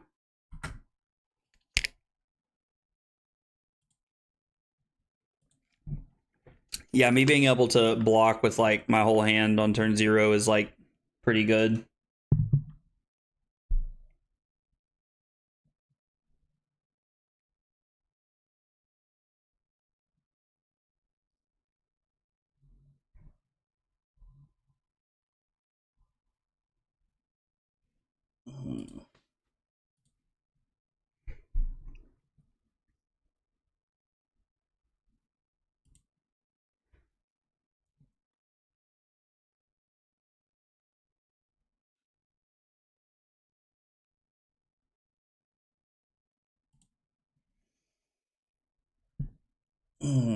Here you take it all and try for a Be Like Water Art of War, in my opinion. Because for sure he blocks out surging. Are you saying, Kevin, are you saying play a Be Like Water and then try to use the Art of War to push it over the top? Because my first thought was Be Like Water into play the Surging Strike off pitching the Art of War here. That was my first thought.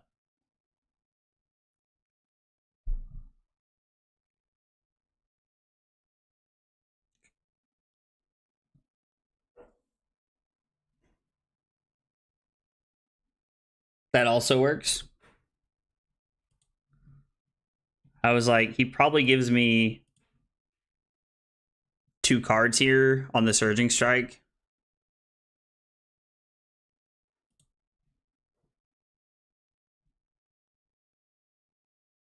Okay, so Nick has the unmovable here, so I still get 2 cards, and then we'll throw a head jab here. We're up 8 points, so it's a shame that Be Like Water is just boiled down to a head jab, but I think that's just the way it goes.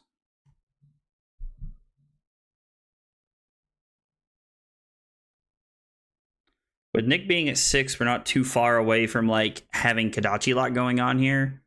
Showtime does allow Nick to draw an extra card, so that's kind of not great for us, but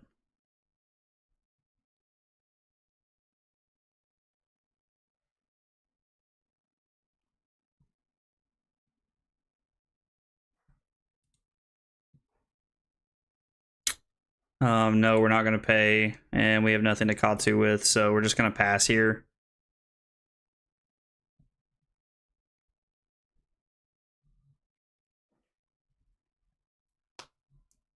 Tech plating Spinal.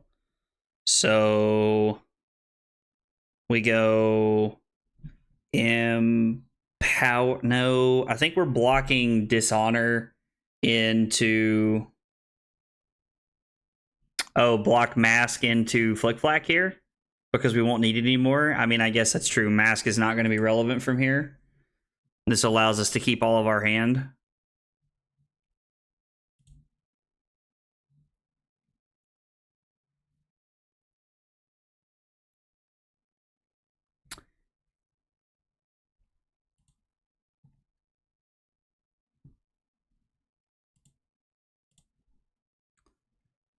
Let's just keep all of our hand and arsenal the Ancestral Empowerment here. Ooh, Sigil. That's something we didn't get to see in the first 2 games. I didn't know you were on Sigils, Nick. Did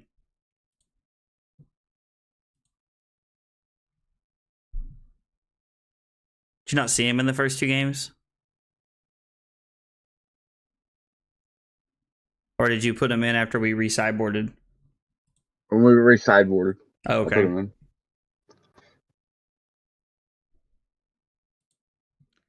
So Kadachi, and then we're gonna go for 7. Our hand's only for 9 points, but I do get to arsenal a card here, and Nick has to give us 2 cards, only 1 if one's a defense reaction.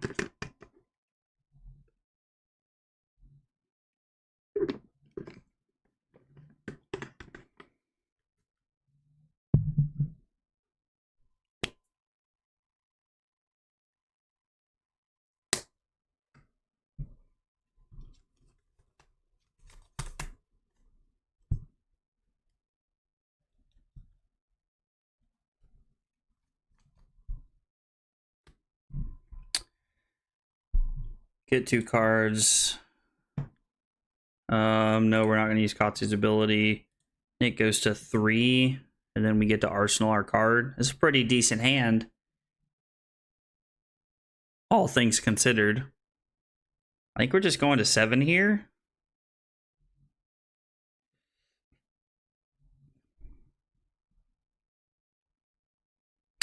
Actually, can I block this? Do I have... What'd you say?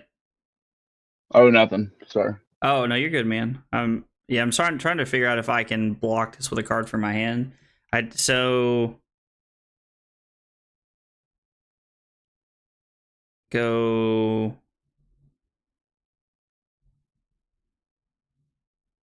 No, I think we're just going to 7 here.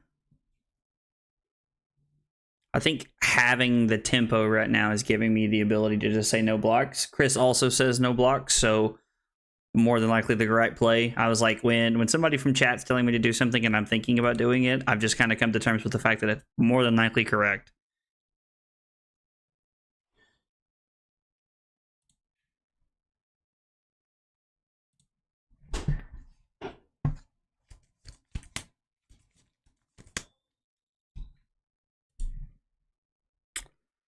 Play surging from here.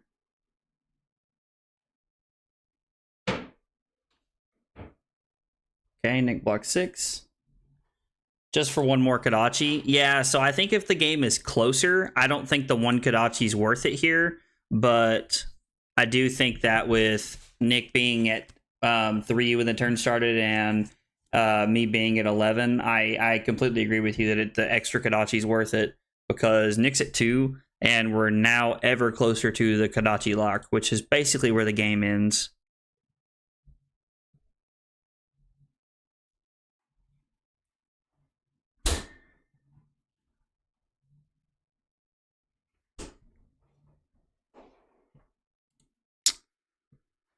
And then Rising Knee Thrust is only for 3 here, but I do think it's worth pushing through this last point of damage here. There's no go agains. There's no point in using Katsu's ability. We'll go Soul Bead, then Dishonor.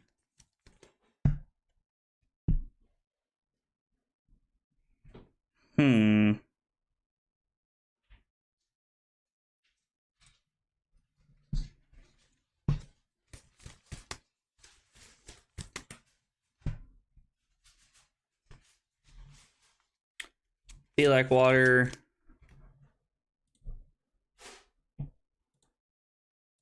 And then we're just gonna Kodachi. GG. Yeah, I was like, with Nick being at 1, it's like almost impossible for us not to cross the finish line this turn.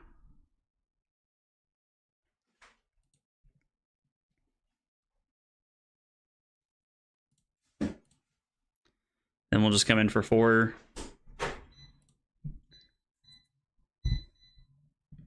Game in. Yeah. Let me change heroes. Yep, let's do it.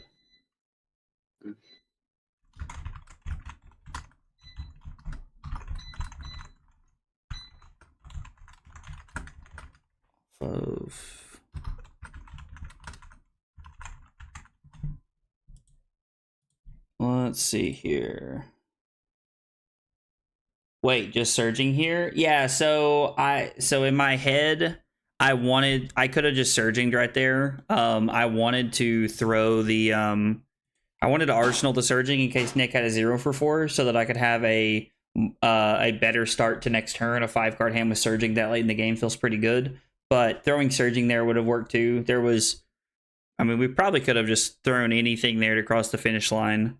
All of our cards were breakpoints, so I'm making a new game right now, boss. Copy invite link. And I just threw it in our Discord table chat. Good. You had surging into Mugenshi. Oh, I'm seeing what you're saying now. So you're saying even if he did have a 0 for 4 defense reaction, I was able to play surging into Mugenshi release there. Yeah, no, you're absolutely right. That was definitely a better play.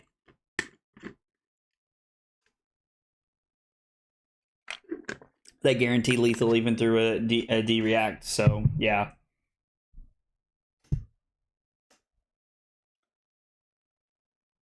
Nick, I'm gonna run to use the bathroom before we play this next one, brother. But I put the game in the Discord chat. Chat, I'll be back in just a second. I'm gonna run to use the bathroom. We'll be playing some more games here. Thanks for hanging out tonight, guys.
Right. Brief intermission to use the bathroom, and we are back. You're playing Reinar. Gonna be honest, I don't know if I want to go first or second here. I think I want to go first just because you like have that like random damage you can take.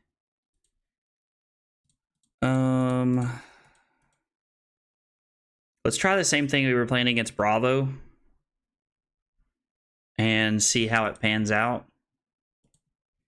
See if we can get anything going here.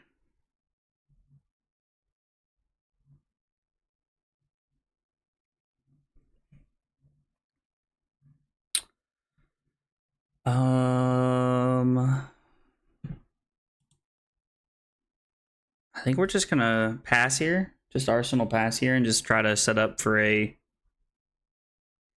better turn.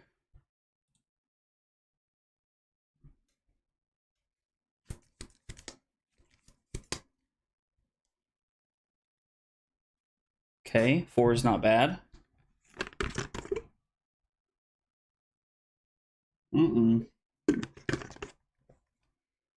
That's terrifying. Wait, is that Meat Axe?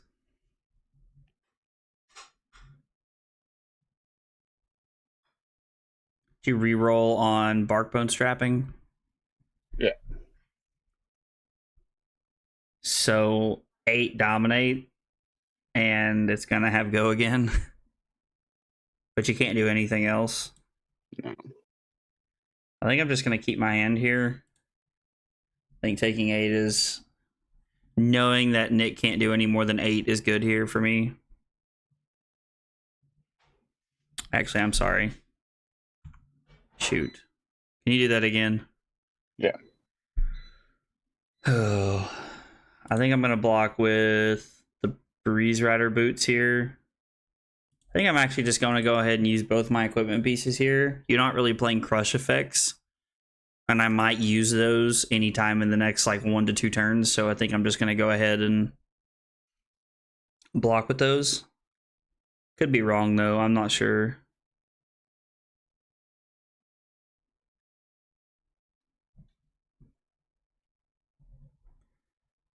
So let's go Be Like Water.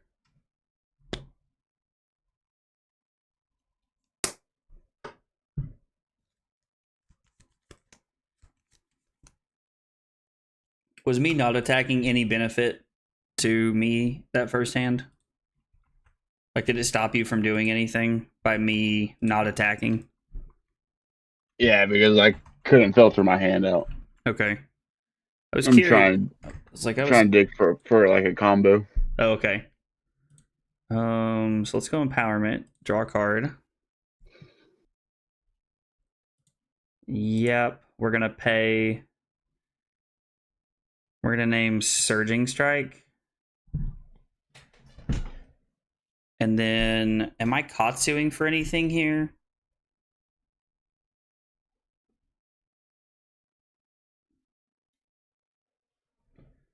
Am I just Katsuing for a Fluster Fist here? So, I think the answer to that is yes.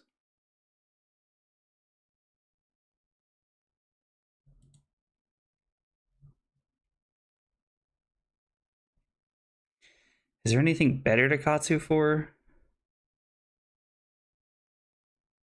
I Katsuing for a...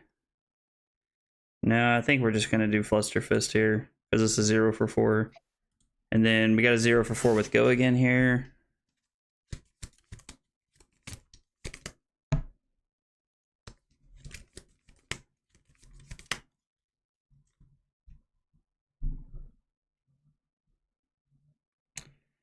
Scab Skins and a card. And then we're going to go Mugenshi Release. For 5 on hit, I get to find any number of cards named Lord of Wind and put them into my hand.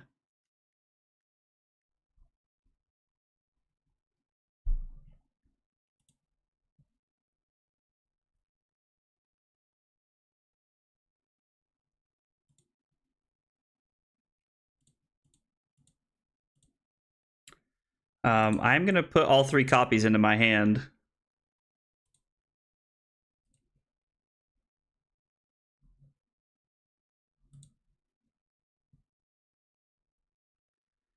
And then we have 2 go again. We'll go Kadachi. 2 go again.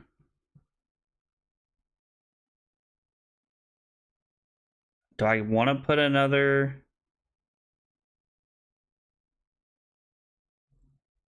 I think we're just gonna go 2 go again here. Hope you have like a no block in your hand or something here. Yep. And draw into a pretty good card and then go for 4. So, sorry, I gotta see what this turn was for 4. That was for 4, 8, and 5 is 13, 15, 16, 18, 20, 24. Ended up being a 24-point turn. Man, Breeze Rider Boots is broken.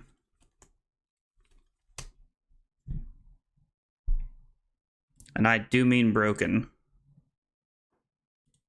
So we'll just play Flick Flack here, save some damage. And then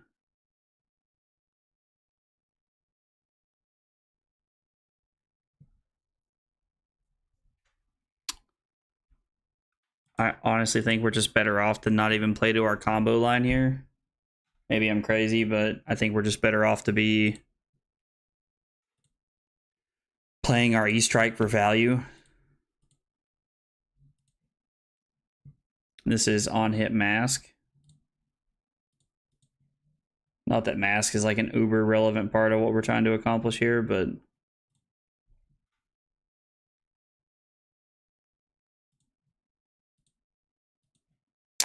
I bleed it out, dig it deeper just to throw it away.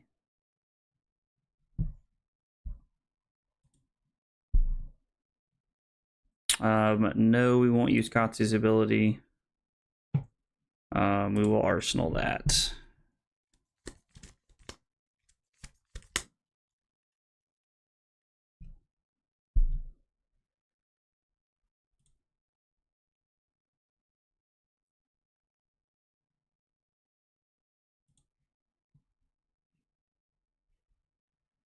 So Nick took the 1 card we wanted to block with. So we'll just play Flick Flack and arsenal that card. Or no, it's better just to throw it, I guess. But we'll use Flick Flack here, though. There's no risk of us getting pummeled. So I'm happy just to take 3.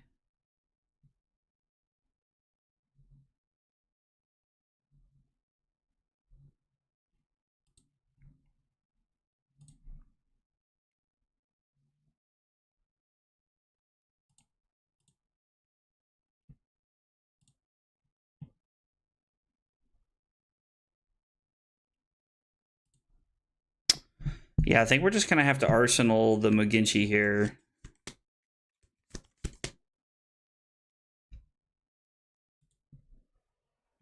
That or we're not arsenaling it, and we're just going to arsenal the Gust Wave here. No, we definitely get to have a better turn if we arsenal the Muginchi. I know it's a little awkward, and probably not the easiest thing to play, but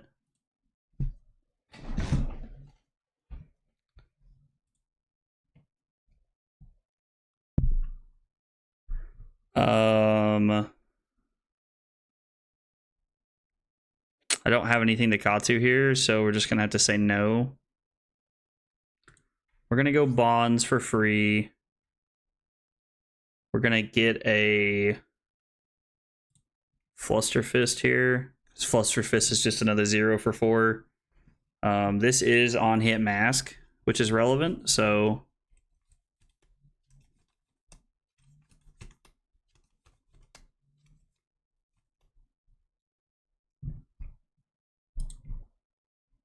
Nick blocks that, and then we Fluster Fist for 4 here.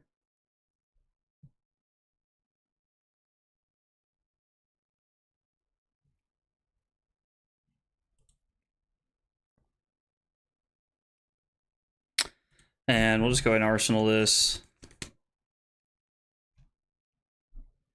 Skullcrack for 6, so we have to have all of our cards here, I think.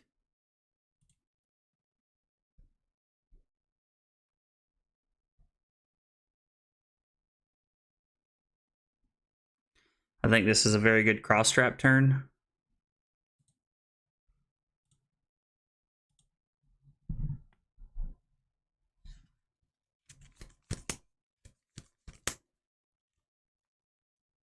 I would consider adding blue Flusterfists to the link to make the red ones easier targets for bonds. Oh, like playing blue Flusterfists in my list? That's definitely something I haven't been doing, so it's definitely worth trying. I think there's quite a few ways I could rework my list to like make it more different, like to make it different and better.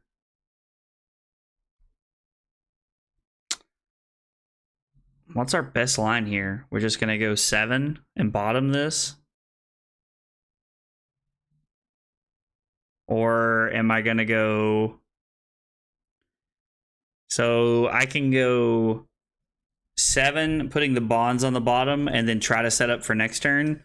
Or I can go Kadachi off the U-Strike into Mugenshi release, and then arsenal my Surging Strike so that I have a 5-card hand off Surging Strike. I like having 5-card hand Surging Strike, and I think I have the life lead here to just be able to throw 4 more points, as opposed to throwing 7 and just trying to have the most efficient turn possible. Plus, if this turns into a grind fest where Nick ends up blocking a whole bunch, we have the capability to... We still have an E-Strike left in our deck late in the game. And E-Strike late in the game makes your awkward hands better. And there's still one more Mugenshi release, so if we end up running that combo line, we can have it. Although all of the Lord of the Winds are out of the deck because we ended up finding that combo line early. I feel like Lord of Wind is definitely a pitch stacked combo line where you're finding a second cycle, or you just kind of have to get lucky for a cycle.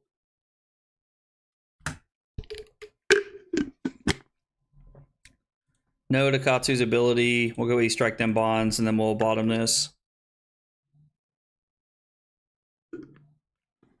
This hand's great.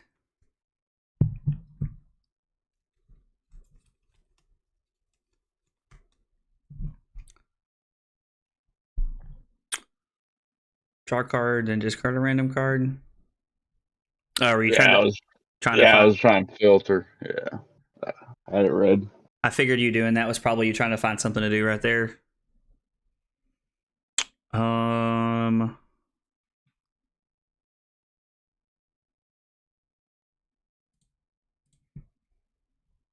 You can't really pitch stacking in Katsu, unfortunately. Oh, I guess pitch stack is kind of nullified by the fact that Katsu's ability is a tutor effect. So I guess that's like, you can't really have your cake and eat it too, I suppose. Yeah, you're definitely right, Kevin. I hadn't really considered that. Pitch stacking is such an important fundamental part of the game in my head that like pitch stacking is like the first thing I think when I'm thinking, why was I losing? Like, what was I not doing well enough?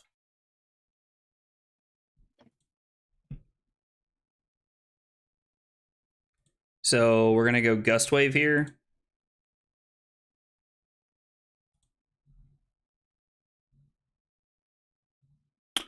We get another 6 cards, or we get another 2 cards for blocking 6 here. And we have no way to push over the top, so I guess we'll just throw 3 extra points here on the end of this chain. We do put Nick to 5, and then we get to Arsenal, a pretty sweet card.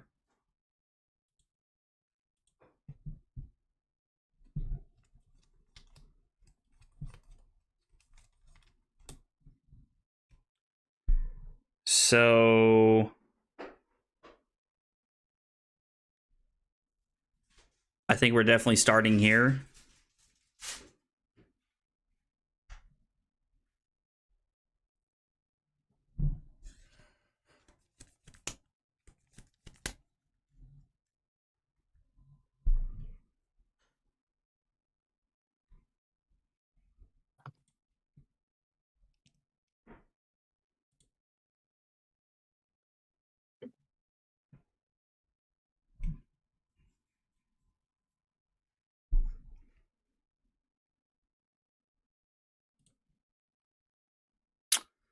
Let's go Kadachi.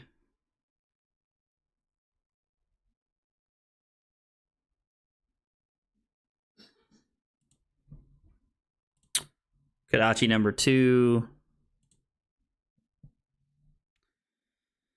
And then Mugenshi release on hit mask.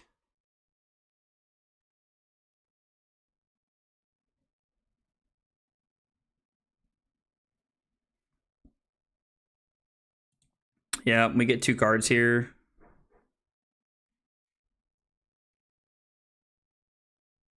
Oh, we can't do nothing. Oh, that sucks. I'm sorry, man. No, you're good. So let's start with Kadachi here. Pretty much Kadachiing every turn, I think, is going to put us in a better spot. Like, we're nearing that point in the game where, like, Nick's almost Kadachi locked.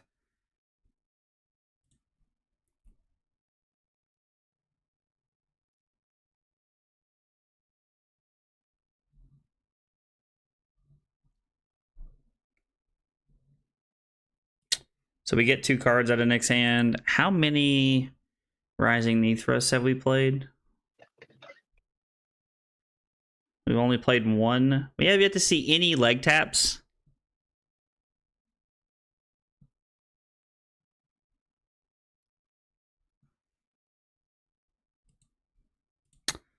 I think we're just looking to push damage here, honestly. Like, as much as I like the idea of arsenaling the reinforce line, I think we're just looking to push damage here.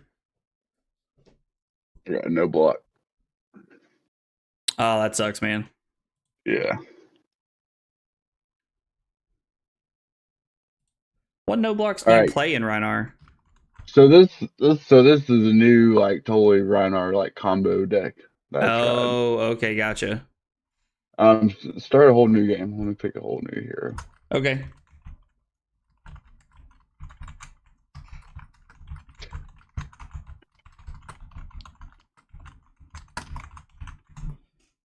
One second here, and I'll get it pulled up. Private game. Let me shoot you the link. It is now in the Discord chat. And let's update our record. Playing Dash. Okay, this should be interesting. So the question is, I think I want to go second against Dash. I think that's the play here. I think going second is more correct, and there might be people who have more Dash experience than I do who disagree with that, but it's my initial thought is when you're racing, you just want to go second. We want everything the same here.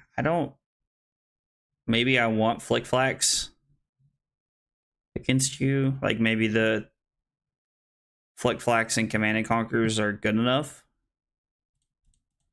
Let's try it with Flick Flax and Command and Conquers. Now, again, this is the 66 card special. Yeah, second is right. Okay, so that's good. Going second is correct then. And I guess we'll just try it like this. I'm not sure how exactly I want to board. I don't think I want reinforce the line here by any means.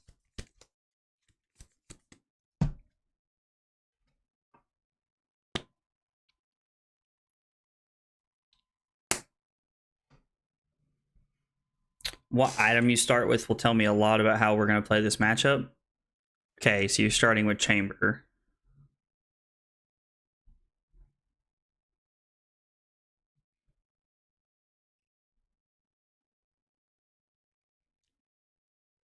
Not sure about the CNC, is he will run Crown. Yeah, so he definitely has Crown, and I wasn't sure how I felt about that either, but I think that CNC is probably just good enough to get 2 cards out of his deck that it might be where we want to be at.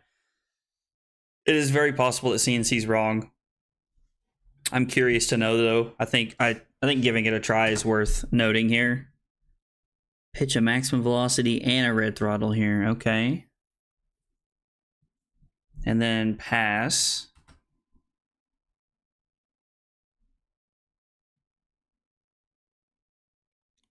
So we can go Kadachi, draw card. Or we could go Surging, draw card. E-Strike into Soul Bead here. What are you putting on the bottom? I think so you're wanting to keep the Surging in Arsenal and you want to go 9. You want to play 9 points here in Arsenal of Surging instead of taking the random card off of the E-Strike. I think that's fair.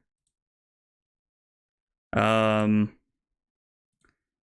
I think that's fine. Like, I think that's a safe play. Like, Surging Strike's one of the best turn starters you can have in your deck, so...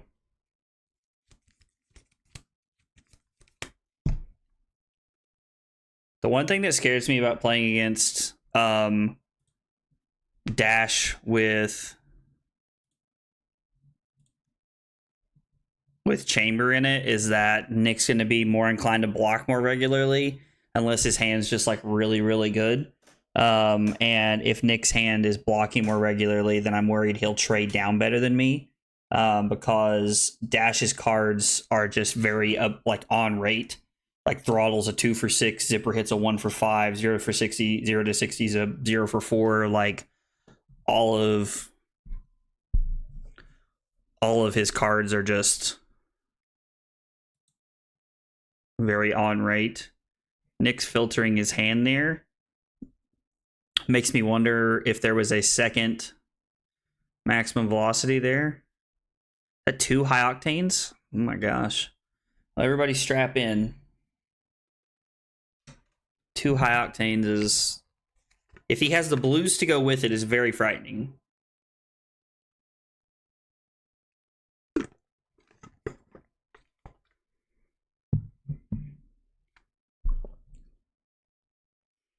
So I just have the natural combo line.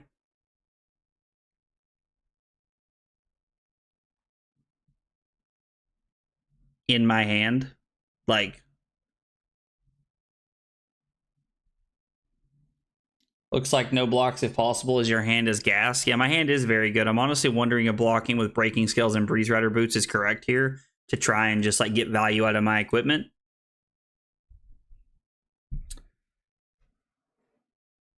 Nick's on Combustible Courier, which is important noting because I have seen some builds that are not playing Combustible Courier.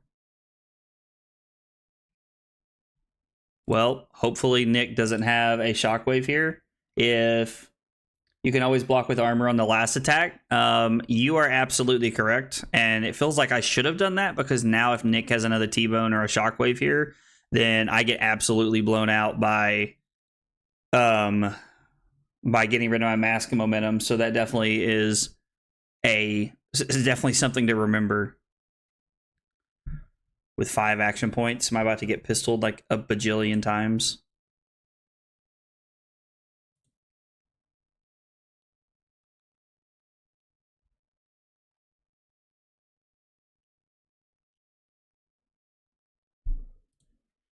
Yeah, we're just going to take all the pistols here.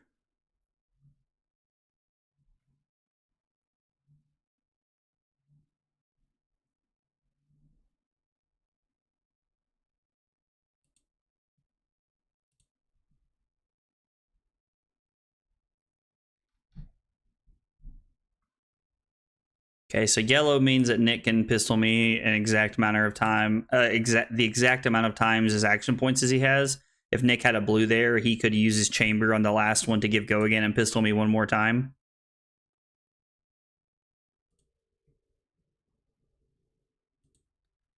So Nick had a 16-point turn there. I mean, it's not a bad way to start the game.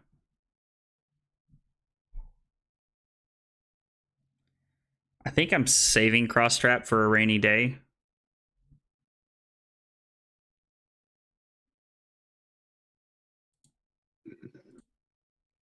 I don't see a reason to use our Cross Trap here on this turn. We have exactly the amount of resources we need. Using Kodachis is not really worth Cross Trap in my opinion.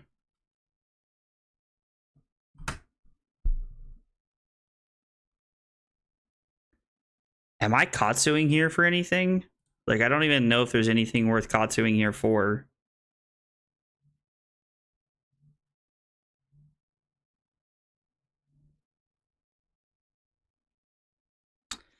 So if I Katsu for bonds. Okay, I think I just found a really cool line. All right, sorry, Nick. I got to back up here. You're good. I got to turn on Breeze Rider boots here. You could get Ancestral. Yeah, so that's just what I was thinking, is that bonds is going to allow me to...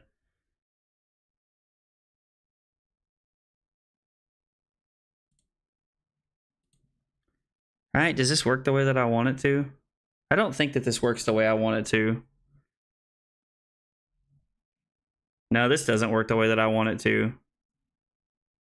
You discard the Fluster with Katsu. Yeah, so discarding the Fluster Fist with Katsu is fine, but like getting bonds doesn't really do anything because I think I want to be on the Mugenshi release play here where I go get Mugenshi release.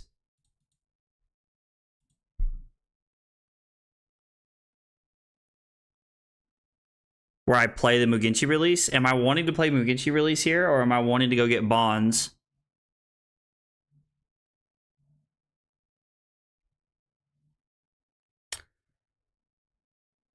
Because I get to... Yeah, I think I want to stick with the line that I have here, right?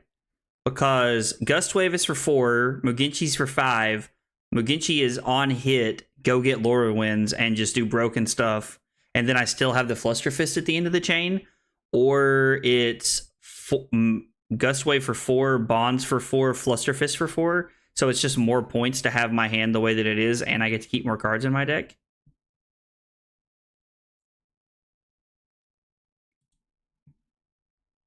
So no, I'm not going to use Katsu's ability.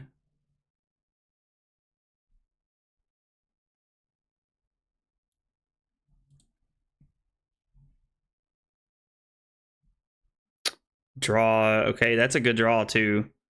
So this is for 5 with a very relevant on-hit effect. It's important to note that if Nick wants to stop this, he has to give me 2 cards because Galvanic Bender and Teclifenry Heart and a card just play into my breaking scales, and then I get to use boots and scales, and then I get to have 6 extra points plus a Fluster Fist.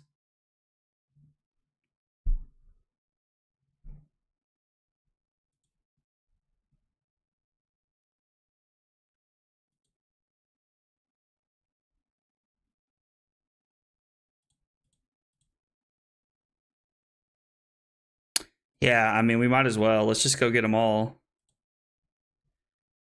Plus, I have a Bonds in my hand.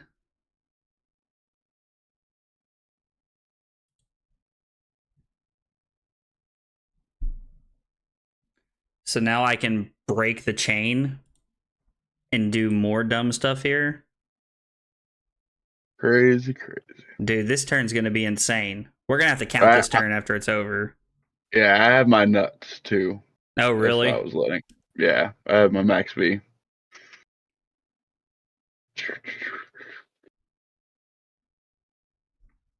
I'm just curious to know how much this is for at the end of the game.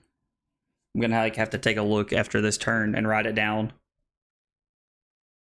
Because this Mugenshi release Lord of Wind line is just like so stupid. So you gonna do what? 16 more damage on me? I haven't counted yet. It's quite a bit though. Counting 2 already. Yeah, so I have 2 here. Kadachi's 3, and then I have... So it's 2 on the chain, 2 from him, which is 4, Kadachi, which is 5, Bonds is 9, and then Fluster Fist is 13. So I have 13 more points coming, and then I still get to Arsenal card.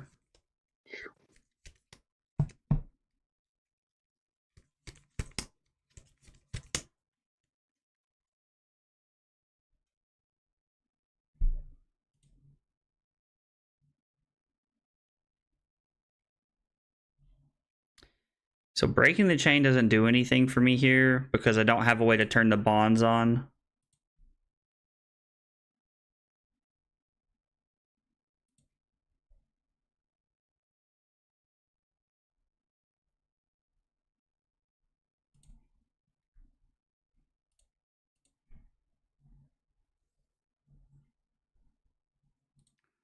This was such a good turn. And that's why you keep surging in Arsenal for big turns like that? Yeah, absolutely. No, Chris, you telling me to Arsenal the surging made that turn possible. 100%. That is 2 really big turns that I've had now because of you all in the chat. So you all are 100% to thank for my success tonight. Okay, so Surging Strike is 5, Whelming is 4, so that's 9. And then 5 more is 14. Plus 2 is 16. 16, 18, 19, and 4 is 23. It's a 27-point turn. 27-point turn, and I still get the Arsenal card. That is absolutely nuts. I gotta write that down so I can remember to put a note of that.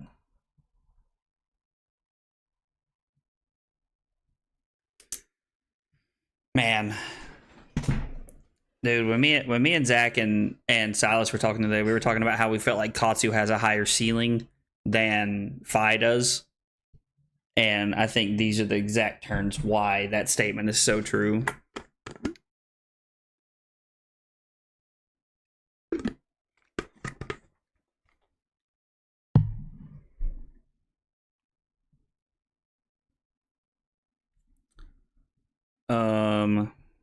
I'm sorry.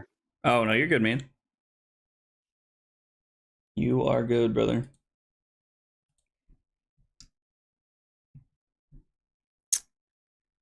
So we'll give the cross strap here. Take 2, go to 24.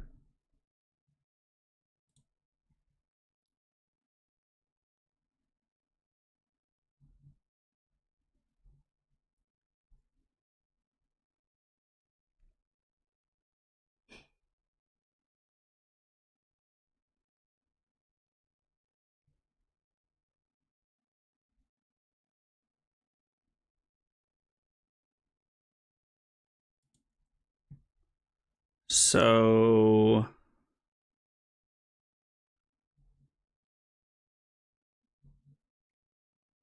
I think I'm just gonna play my flick flag. No, I think I'll just take 3 because I want to save my cards here. Fi is easy mode compared to Katsu. That is very true. Flick flag before the max V. So I am inclined to agree with you that I should flick flag before the max V. But I mean, I guess we would say we don't know it's coming if we were playing in a real match, but I guess we do know it's coming because why else would Nick take all of this damage here?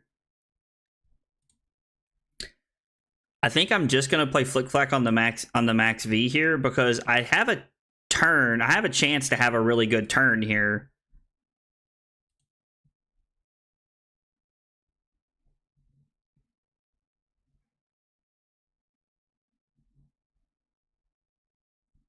Why'd you pop accelerators there? Because I missed my. You I was missed. trying to be great. Yeah, I was trying to be greedy. I was going to shoot you with a pistol. Well, you missed heart. It doesn't take away your action point. You don't need the accelerator there. You'll just have an action point this turn you didn't use. Yeah, but I took my resource that I needed for max V. No, I know, but accelerator doesn't give you resources. It gives you an action point. Like you breaking accelerator does nothing for you there. You should undo that and keep that. Oh yeah, my bad. No, you're I good, didn't man. Didn't realize that. Oh, well, I guess we got to play the whole turn over again, but that's fine. Still, I was like, just undo the turn because that extra 2 points off accelerator is extremely irrelevant in matchups like this, in my opinion.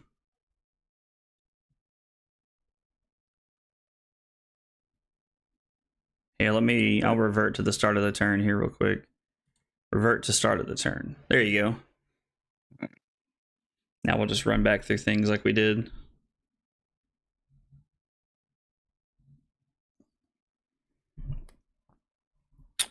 So you go T-bone, I give you cross strap, take 2.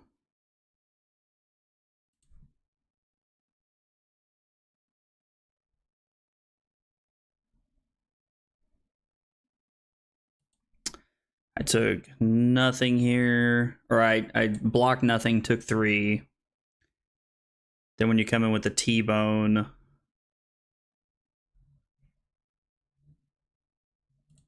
I block scales here.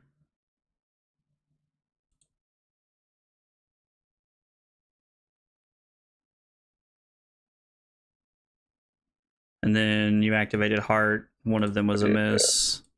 And then you can max V me here. And then I'll just play my Flick Flack and take 6 here.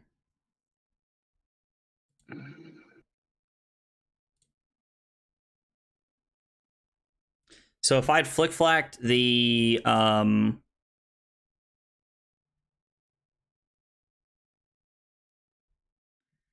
if I had Flick Flacked the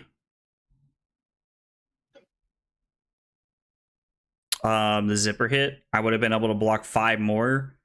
But I think keeping my cards enables me to try and have a more bonkers turn here. So I'm trying to be a little greedy, I think.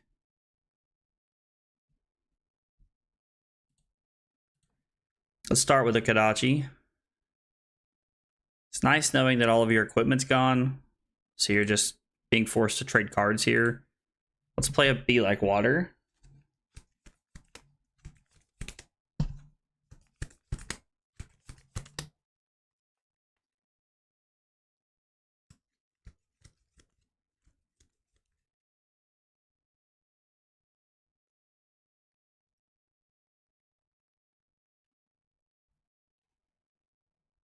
Ooh, high octane. That feels pretty good. And then we'll go Kadachi. Kadachi into Flusterfist.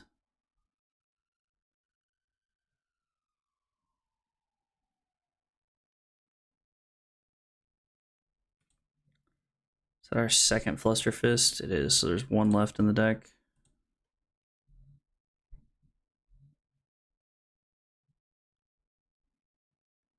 No, we won't use Katsu's ability because it doesn't have Go again. Well, that's an interesting hand. By interesting, I mean not great, but nevertheless a playable hand.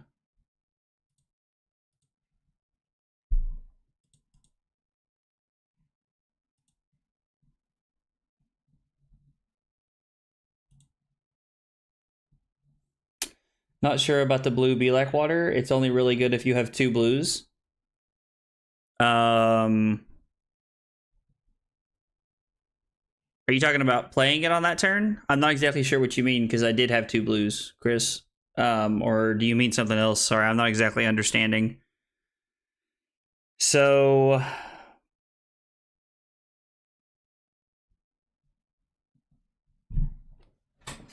we take 5, go to 9, and then we have Kadachi, Art of War for +1, go again. And then we have... I mean, that doesn't seem terrible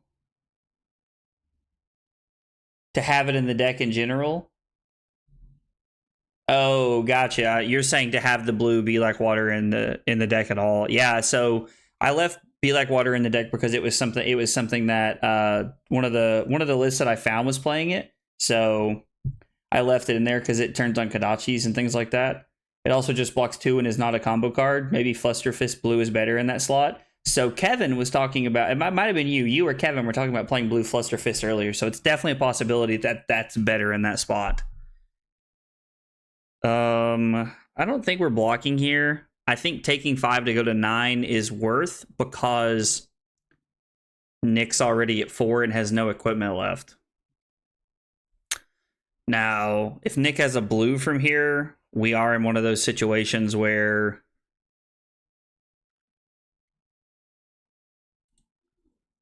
we're taking 4 more. I guess 5 more if you count the accelerator here.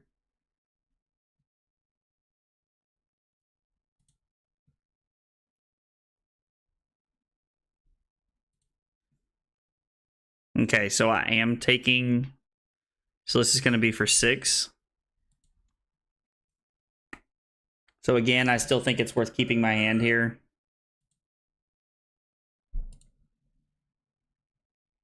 Nick's gonna load pistol, shoot me for 2.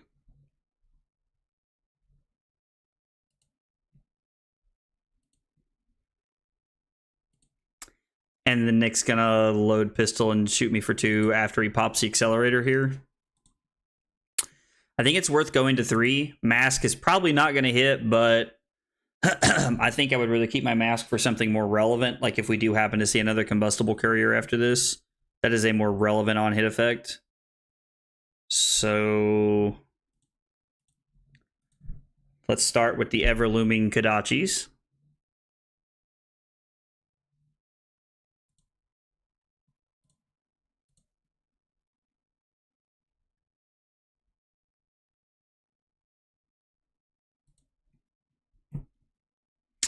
And then we're going to pick buff and go again. Ancestral or Whelming Gustway for 4 on hit mask.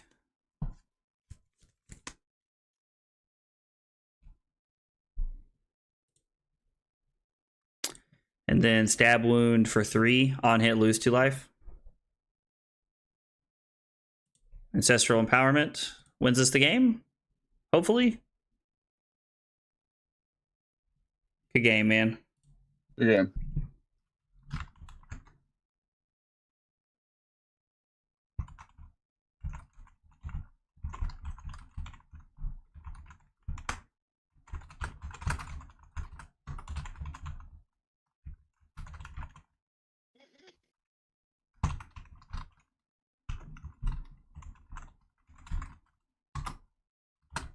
Off of Mugenshi line. Write down my notes there. You want to play another one, man? Yeah, I'll play one more. All right, let's do it.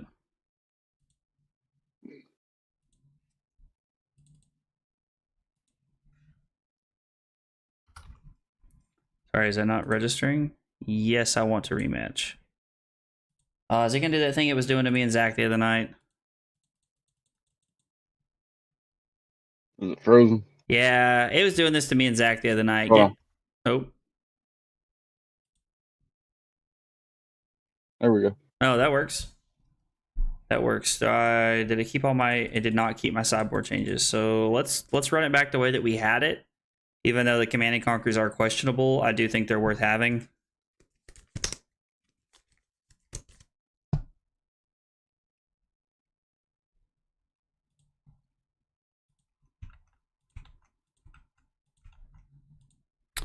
And I'm going first this time.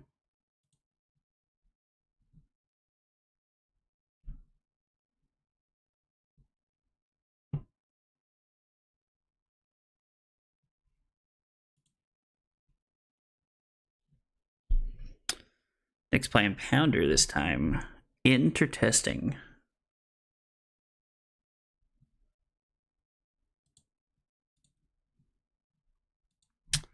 Kodachi.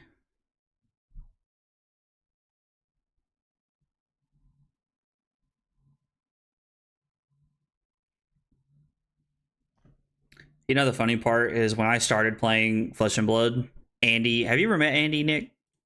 Yeah. Yeah, so when I started playing, Andy played a lot, and me and him are good friends for Magic. And he played Katsu a lot. And when I first started playing, he was playing Katsu, and I remember I told him, I was like, dude, those Kodachis are terrible. I was like, I don't know why you'd play those cards. Like, and I just look back on that moment, and I just cannot help but laugh.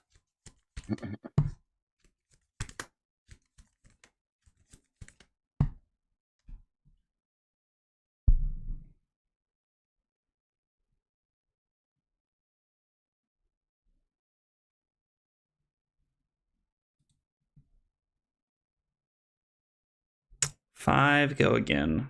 I guess I'll just block with the boots. We'll take 4 here. Don't really see a reason to be scared of anything yet.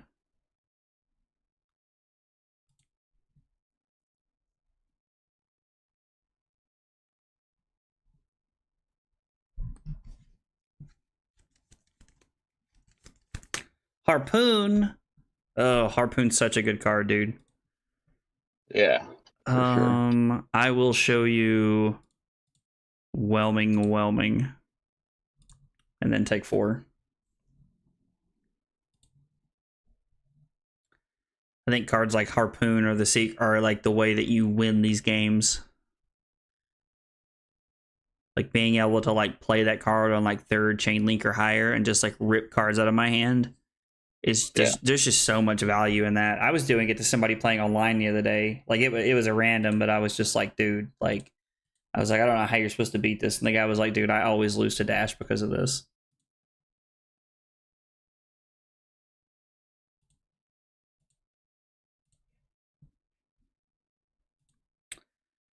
And then a little Pistola here. Like it? I'll take 2. And go to 30.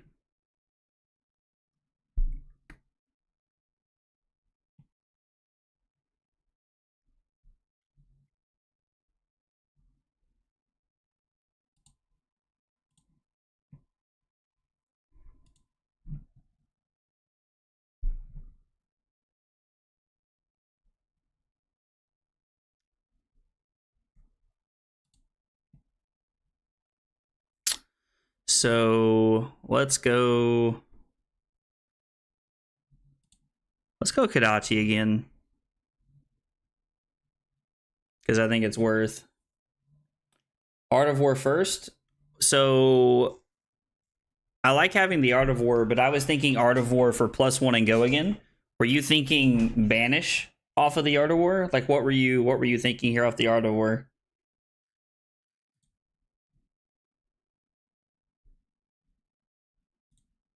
So now we get to pick buff and go again.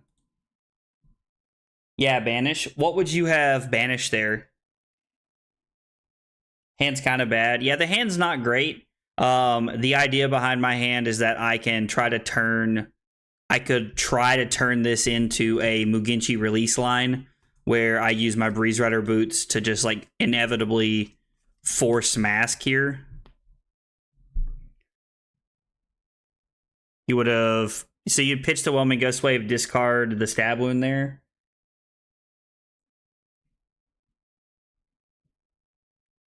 But if Nick blocks 4 here, I can Breaking Scales this. And then I was like, I'm never playing around a defense reaction.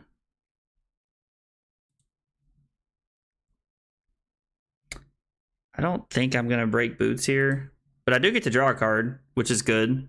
Like if I'm playing a stash, I'm never playing around a defense reaction here.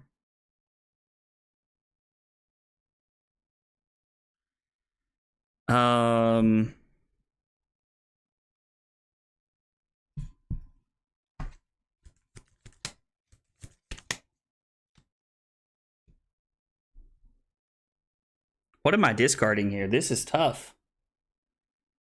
So I'm definitely going to use Katsu's ability here. I'm going to be honest here. I don't really know what to discard. Part of me is thinking the Whelming Gust Wave. So if I discard the Whelming Gust Wave, I can pitch the blue to play Mugenshi Release for 5. And then if it hits, we get to use Breeze Rider boots. And then I still just have the Belak Water for 4 here.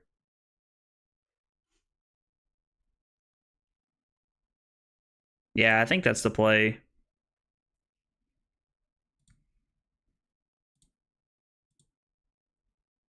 This being for 6 is pretty good because it demands 2 cards, or Nick lets me have my combo line here, which is sweet.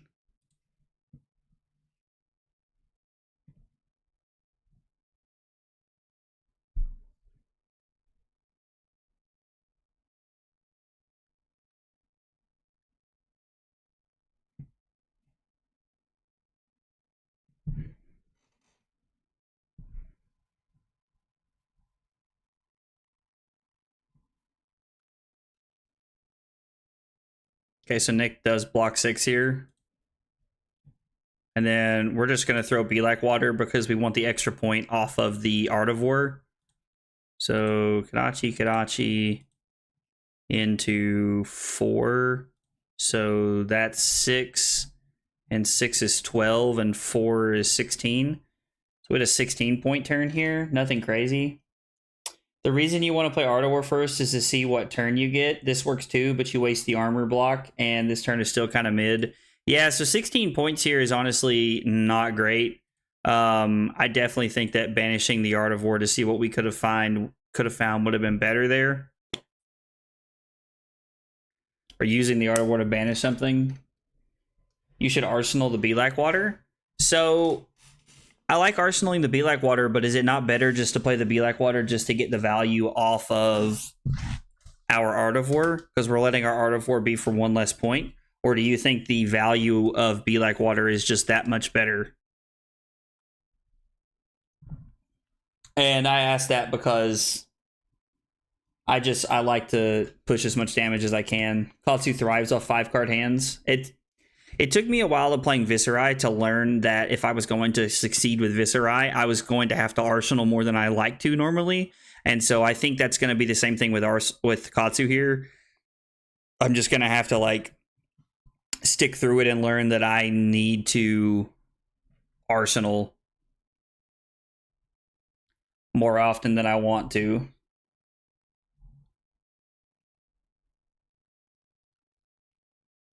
High octane into load pistol. You have to present. Yeah, I have a messed up hand. Oh, is your hand not great? Yeah. You have to present as many annoying on hits as possible. Yeah, so that definitely seems like Katsu's value is the more patient you are, the better it is. Because you can just present more and more things over the course of turns. So I hear you, and like, hey Chris, please don't take me arguing the wrong way. I'm by no means saying that like you're wrong. I'm just like I'm asking questions because I like to figure these things out and see what I can figure out here. That's how you get cards out of hand and get more time for your big turns. Yeah, that makes a lot of sense. Wow, this feels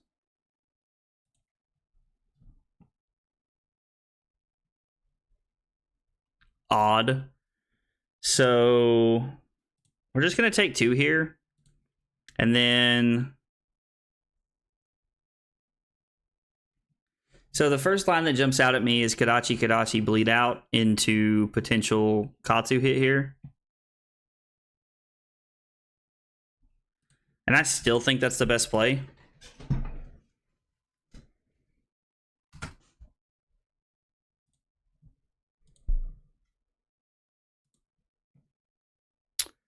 So bleed out being free means that we have options to work with here.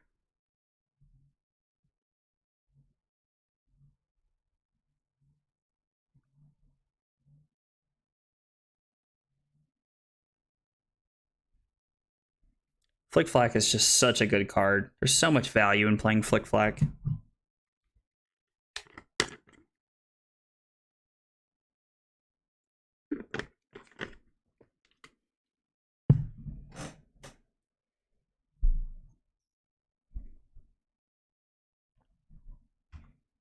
Is it me? Am I lagging? It is me. I just refreshed. Yeah, I had to as well. I was like, sometimes when it does that, I can't tell if it's like, I can't tell if it's me or if it's like I'm waiting on like my opponent or something like that. Be Like Water with Art of War would have been huge here. Oh yeah, dude. Be Like Water with Art of War would have been amazing here. Sorry to write that much. Don't want to backseat game too much here. Oh, dude, no. You don't need to apologize at all. I have openly said multiple times over my last couple streams that I am learning Katsu and that I will take all the backseat gaming I can get, because there have been 2 or 3 huge turns throughout the course of the evening that I honestly I would not have had I not had chat like in my ear telling me what was going on. I'm gonna be honest, drawing Flick Flack does not feel that good. I am gonna use Katsu's ability just to go get a just so we can go get a Fluster Fist here. It's just a 0 for 4, so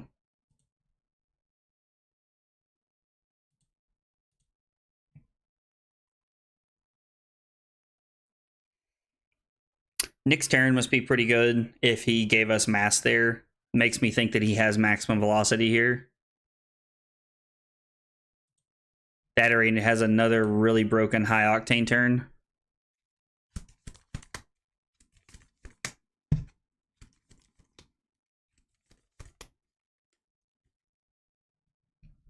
Okay, so we start with Combustible Courier.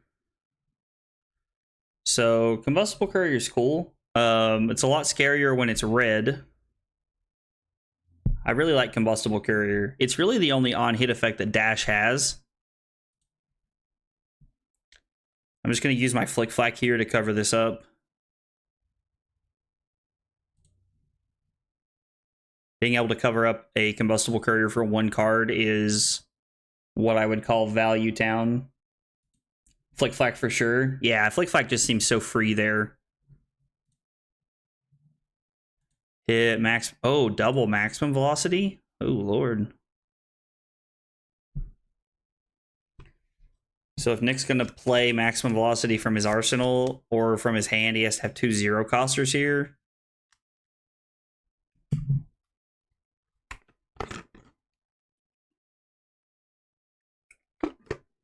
Also, now our bonds blocks for 6 on whatever the next big thing that comes out is.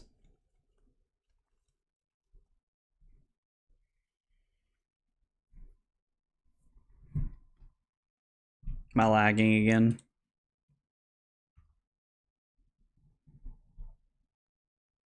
Spark for 0. Okay. Get a technical core. I assume use accelerator to keep rolling. Yeah.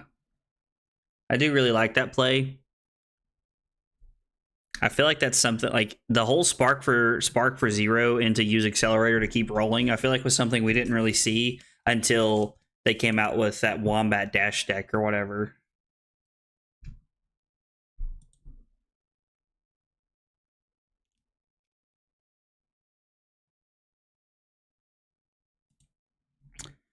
So, oh, is Flick Flack just for +2?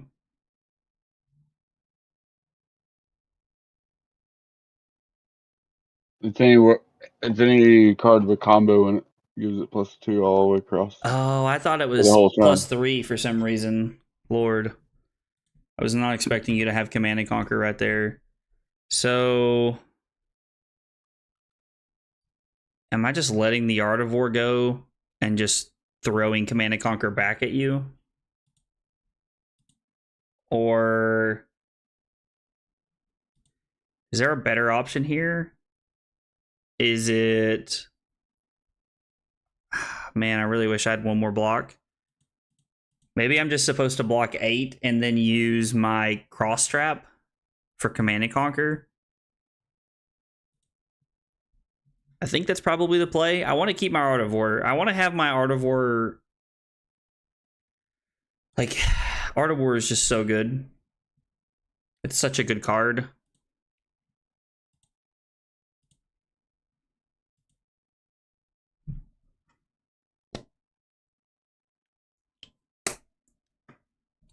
Seems fine. Yeah, so it's kind of how I feel about it too. Like, this seems fine. It doesn't feel good.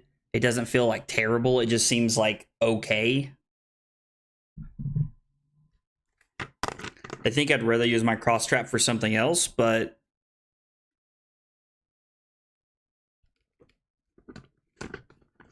I mean, this is what it is.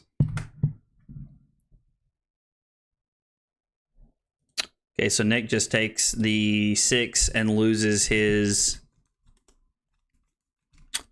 Magnetic Shockwave that was an arsenal.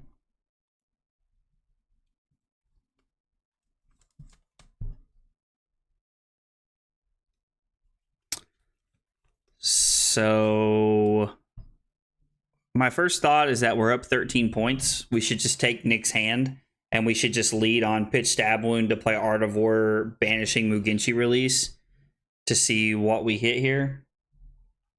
You should keep your armor blocks as long as possible, even against Dash. But yeah, CNC and Dash is rare. I know that Merrick Kemp had it in his list for a while, or when he won the calling. I actually played his list a few weeks ago. let's say a few weeks ago. This was like 6 weeks ago. And I remember like his list felt very clunky. Like having the CNCs in the list is something that I haven't done in quite a while, but I mean, it's definitely like there's definitely merit to it. Like people like it's like CNC is like a very bonkers card, and it provides a lot of value. So just scares me to boost over it.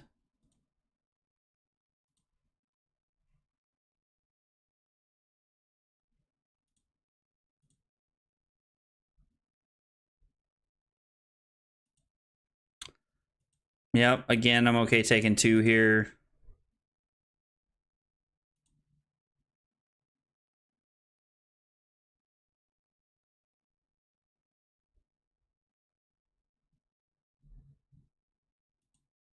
And plays chamber. Okay. So I think I'm going to start on my line here of, I think what I'm going to do is I'm going to banish and pick go again here. Just in general, block with breaking scales first as it gets used more frequently. Okay, so block with breaking scales first. I mean, that makes sense. So I think what I'm going to do here is I'm going to pitch stab wound. I'm going to pick your next attack gets go again, and I'm going to put banish. I'm going to banish Mugenshi release. We're going to see what we draw. Yeah, banish Mugenshi. And then our next thing gets go again, so I'm going to pick E-Strike draw a card.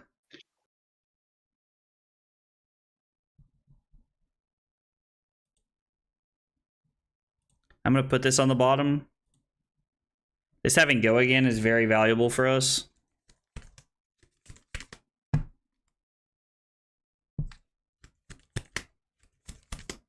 Now, the card that we drew wasn't like great or anything, but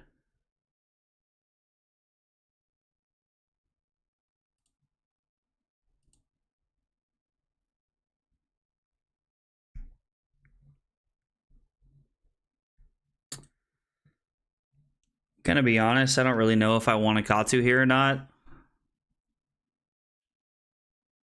I'm not like if we banish Katsu, if we banish, so we banish Rising Knee Thrust, and then we go Kadachi, Be Like Water, and then we just get a Fluster Fist, I assume, because the Be Like Water is not gonna hit.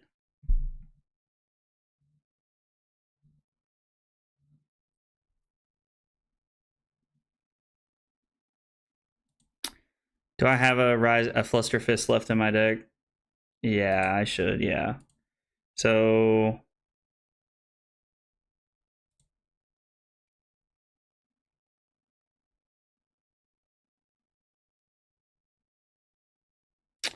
get a Fluster Fist for value. Kadachi for 1 here.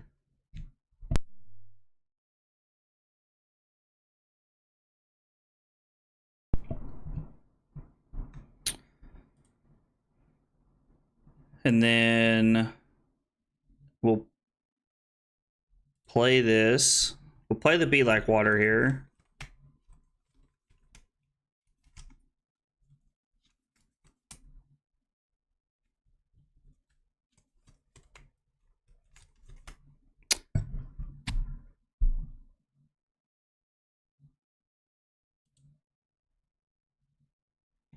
So Nick plays around the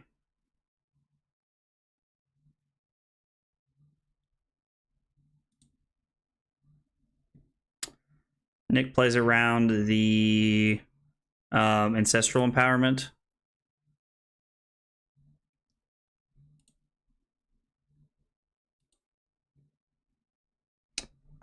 I'm debating, do I want to crack Breeze Rider Boots here just to play the Lord of Wind for 2 to get an extra card out of his hand? Descendant would be a good target as well. Oh, Descendant Gust Wave? Yeah, that would have been good. I know it sounds kind of crazy, but I could have went and got a Mugenshi release. I guess it doesn't really do anything here.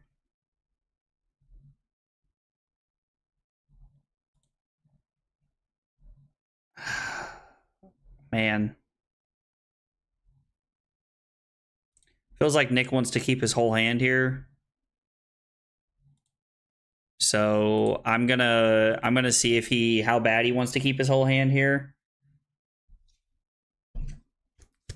I think using boots this late in the game to try and force mask at the end of the game is pretty good, because if I hit anything I can play off Lord of Wind, then I can just like threaten lethal pretty much, unless it's like a blue be like water. There's also quite a few things that I can't play here, so yeah, that was a good play. Okay, cool. If you agree with doing it to put pressure on Nick at the end of the game here, then I'd say it's correct. It's weird because I'm so used to using my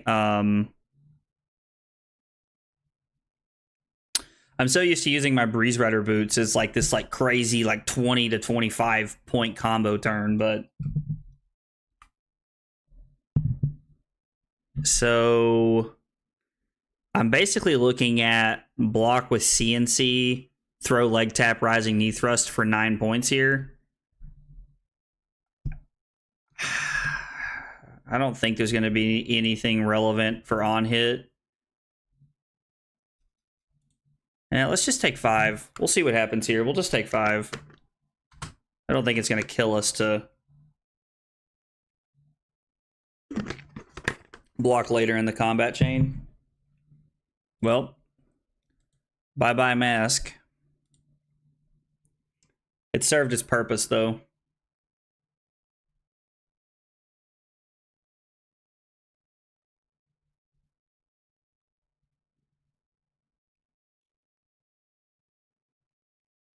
I think, again, I'm just okay with taking 2 here. Wait with the block? Yeah, okay. Yeah, so me actually waiting to block instead of just like firing it off at the beginning was correct. Spark for 0.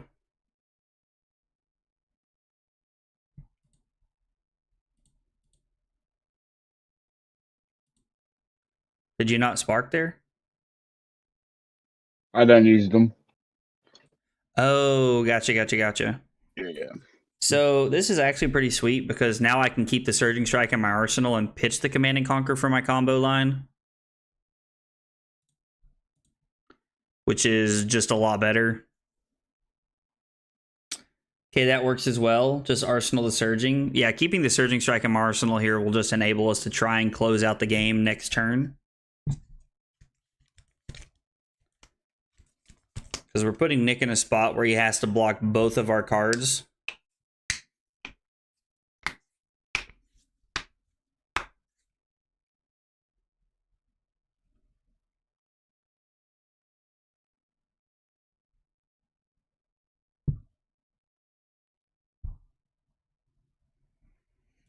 Okay, we get a max V.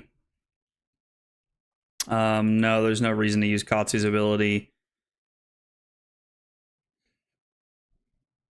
If our Surging Strike was like a random 0 cost card, I would debate just going to get our last Fluster Fist out of the deck, and then finishing the turn off with that, because it would just be a very good card here.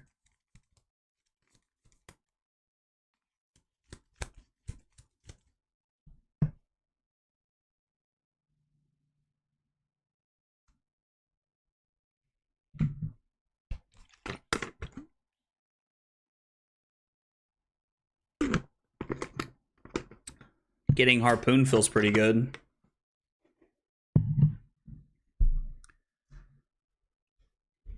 Is getting another card out of Nick's hands worth this? I don't think so. I think Surging Strike is... I think there's just so much more value in the Surging Strike here than actually pitching it away.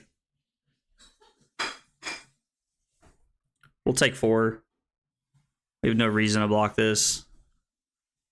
We're basically saying if we're not dying, we're not going to block. Hit a Purifier. Zipper hits for 3, we go to 7. Then Nick's going to pistol us twice, and we'll go to 3. And then we're at 3, and we have a 5-card hand.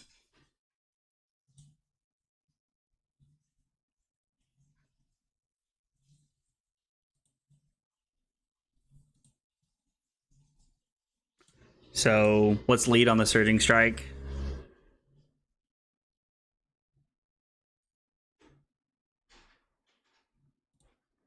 Get 2 cards.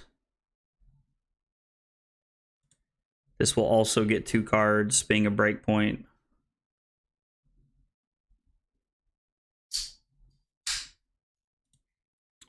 And then the Be Like Water gets it.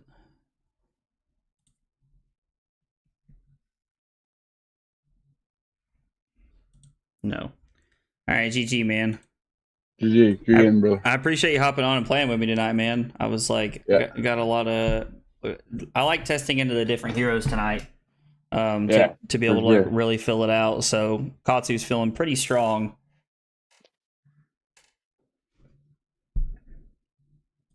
You gonna try Tiger Katsu? I've been thinking about trying it. I've been messing around with this list that I have. If I was gonna play Tiger Katsu, honestly, I'd probably just be starting with Billy's list and just going from there, because like Billy's put a lot of time into that list. His list does feel a little high rolly to me, if I'm being honest, but I do think that if I was gonna start somewhere, I'd start with that. So for sure. So, but we got a while till Nats, so I got a while to test things out and figure out what I like and what I don't like. So, for sure. Oh, well, thanks for the games, man. All right, brother. I will talk to you later, boss. All right. All right. All right, see you. All right. Let's see. We finished 6-0 tonight. I like, honestly, Katsu feels pretty strong from tonight. I have a lot of fun playing Katsu every single time I play it. Thanks for the stream, dude. Absolutely. Thank you for hanging out, man. I appreciate everybody hanging out tonight. The chat's been like bumping tonight, and just like having everybody hanging out and like, you know, helping with the lines and stuff like that. Like, you guys saw a lot more, like a lot cooler, a lot more damage lines than I did tonight, and that helped a lot with the games that we won. So, and it really helps me visualize what I'm looking for in the Katsu deck. And I know a lot of people get like frustrated over like the whole backseat gaming thing, but it doesn't bother me. Like, I appreciate y'all just like being here and like, you know, just talking and hanging out. Makes my night a lot more interesting. So, let's see. I gotta add notes to my last game here. One of my takeaways from tonight is that I do think Chris and Kevin both talked about this as the night went on, that the blue Flusterfist is probably better than the blue Be Like Water. And honestly, I'd really like to test that. I'm probably going to make that change. And then I'm probably going to try and fit more bleeded outs in my deck. I like having the I really like having the 0 for 4 go again. That is also an extra trigger for Katsu and allows us to have a more obnoxious curve. So I'm probably going to try that out and see how that feels, but I don't know what I'm going to cut yet. So anyway, I'm not streaming tomorrow night. Carly and I are hanging out tomorrow night. Wednesday's our day, and then Thursday. Baby, we do anything Thursday? Huh? We do anything Thursday? I don't think we are. Nothing, you said? All right. So I'll probably be back Thursday. I normally post like my like link stream events the day of, just because my schedule's a little hectic and I end up bouncing around a lot. So I'll probably be back on Thursday. But thanks for all the subs tonight, and thanks to everybody for hanging out. I appreciate it. And I will see you guys then. Take it easy, guys.